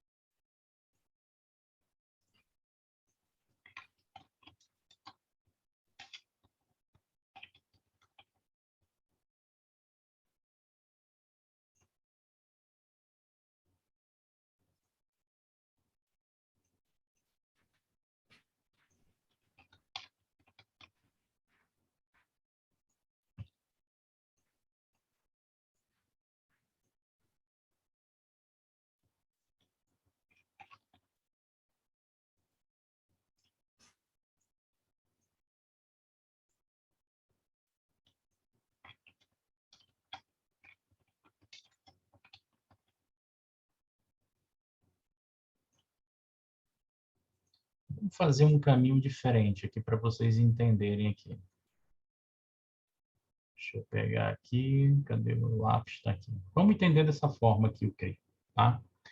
Senhores, olha só. Para existir o certificado de recebível imobiliário, o CRI, para existir esse cara, ele tem que ser feito por uma empresa ou do ramo imobiliário ou uma empresa que pelo menos vai fazer alguma coisa em projeto imobiliário. Então, olha só a ideia. Essa empresa imobiliária aqui, ela vai fazer um lançamento de prédios, tá? Num bairro chique aqui do Brasil, aqui no nosso país, né? E ela vai emitir empréstimos, tá? Só que tem um detalhe. Quem vai oficializar essa operação vai ser o banco. O que o banco vai fazer? O banco ele vai emprestar o dinheiro para os tomadores. Então, todo mundo vai lá no banco, vai fazer o que a gente chama de cédula de crédito imobiliário, que a gente chama de CCI. Ou seja, as pessoas vão lá no banco e vão pegando dinheiro do banco para comprar os apartamentos. Vão pegar dinheiro do banco para comprar os apartamentos. Pegar dinheiro do banco para comprar os apartamentos. Aí o que acontece? O banco vai ficar cheio dessas cédulas de crédito imobiliário. E aí o que o banco pode fazer para gerar dinheiro? O banco ele pode vender essas cédulas de crédito imobiliário para uma securitizadora. Aí ele vende para uma securitizadora e a securitizadora vai antecipar para ele um dinheiro. Ou seja, ela vai descontar uma taxa e vai dar um dinheiro para ele, igual quando a gente faz uma caução de cheque em banco, né? E aí o que essa securitizadora vai fazer? Ela vai transformar essa dívida em lastro de investimento. Então, ela vai transformar essa dívida em lastro para emitir o CRI. E aqui os investidores entram, porque eles vão comprar o CRI, tá? Que vai ser lastreado nessa dívida e é daí que a securitizadora vai tirar o lucro dela, tá? Em outras palavras, a securitizadora ela não consegue trabalhar sozinha, ela precisa de uma instituição bancária para fazer os empréstimos. O banco ele precisa vender esses direitos creditórios para a securitizadora e a securitizadora transforma esse direito, essa dívida, né, em lastro para emitir o CRI. E de acordo com a quantidade de crédito que ela tem, ela vai emitindo o CRI e os investidores vão pegando dinheiro no mercado de investimentos. Então, por exemplo, né, vamos supor que o banco cobrou aqui 2%, né, nessa operação de crédito, né? A securitizadora para antecipar esse dinheiro para o banco, ela cobrou 1%, tá? 1%. Então, o banco ficou com 1%, a securitizadora ficou com 1%. Desse 1%, ela emite um CRI e paga 0,5%, né? Ela paga 0,5% de remuneração para os investidores, né? Então, os investidores vão comprar o CRI dela, né? Vão receber 0,5% de operação e ela vai pagar. Só que o montante que ela vai captar aqui desses empréstimos, dessa transformação do crédito aqui, o CRI, ela vai estar ganhando mais uma taxa em cima. Então, ela acaba ganhando também nas operações. E todo esse crédito aqui que foi tomado aqui pelo banco, ele foi antecipado para ela. Então, o banco, ela pagou 1%, mas esses créditos aqui de 1% vai estar entrando para ela. Então, tirando aqui o crédito que ela tem aqui de 1%, menos que ela está pagando para o investidor, ela vai ter um lucro de 0,5% em cada um desses contratos. Remunera o investidor, ganha o dinheiro e faz o mercado girar. E para o banco é legal, porque o banco ele vai ficar sem vamos dizer assim, a obrigatoriedade de ter lá uma carteira presa, aguardando o pagamento do pessoal por um longo tempo. Entendeu? Então, o banco fica com caixa livre para fazer mais operações. Deu para entender dessa forma? Se não deu, eu faço de novo. Mais claro. Agora ficou mais tranquilo. Mais tranquilo, né? Então, senhores, eu vou encerrar por aqui. Deixa eu ver o colega que está falando aqui. Deu sim. Então, basicamente é isso. Nós vamos entender essa parte securitativa quando a gente for conversar lá com o de investimento. Tem também essa parte, tá? Hoje é quinta, né? Tá, beleza. Então, a gente vai encerrar por aqui. Aguardo os senhores segunda-feira para a nossa aula, tá? Nossa missão de segunda-feira é terminar renda fixa, tá? E terminar e iniciar derivativos e terminar derivativos, para a gente começar fundo de investimento. Tranquilo, senhores? Tranquilo. Tranquilo. Então, aguardo vocês segunda-feira aqui para a aula, tá? Abraços. Valeu, Paulo. Boa noite. Boa noite. Boa noite. Não, acabava.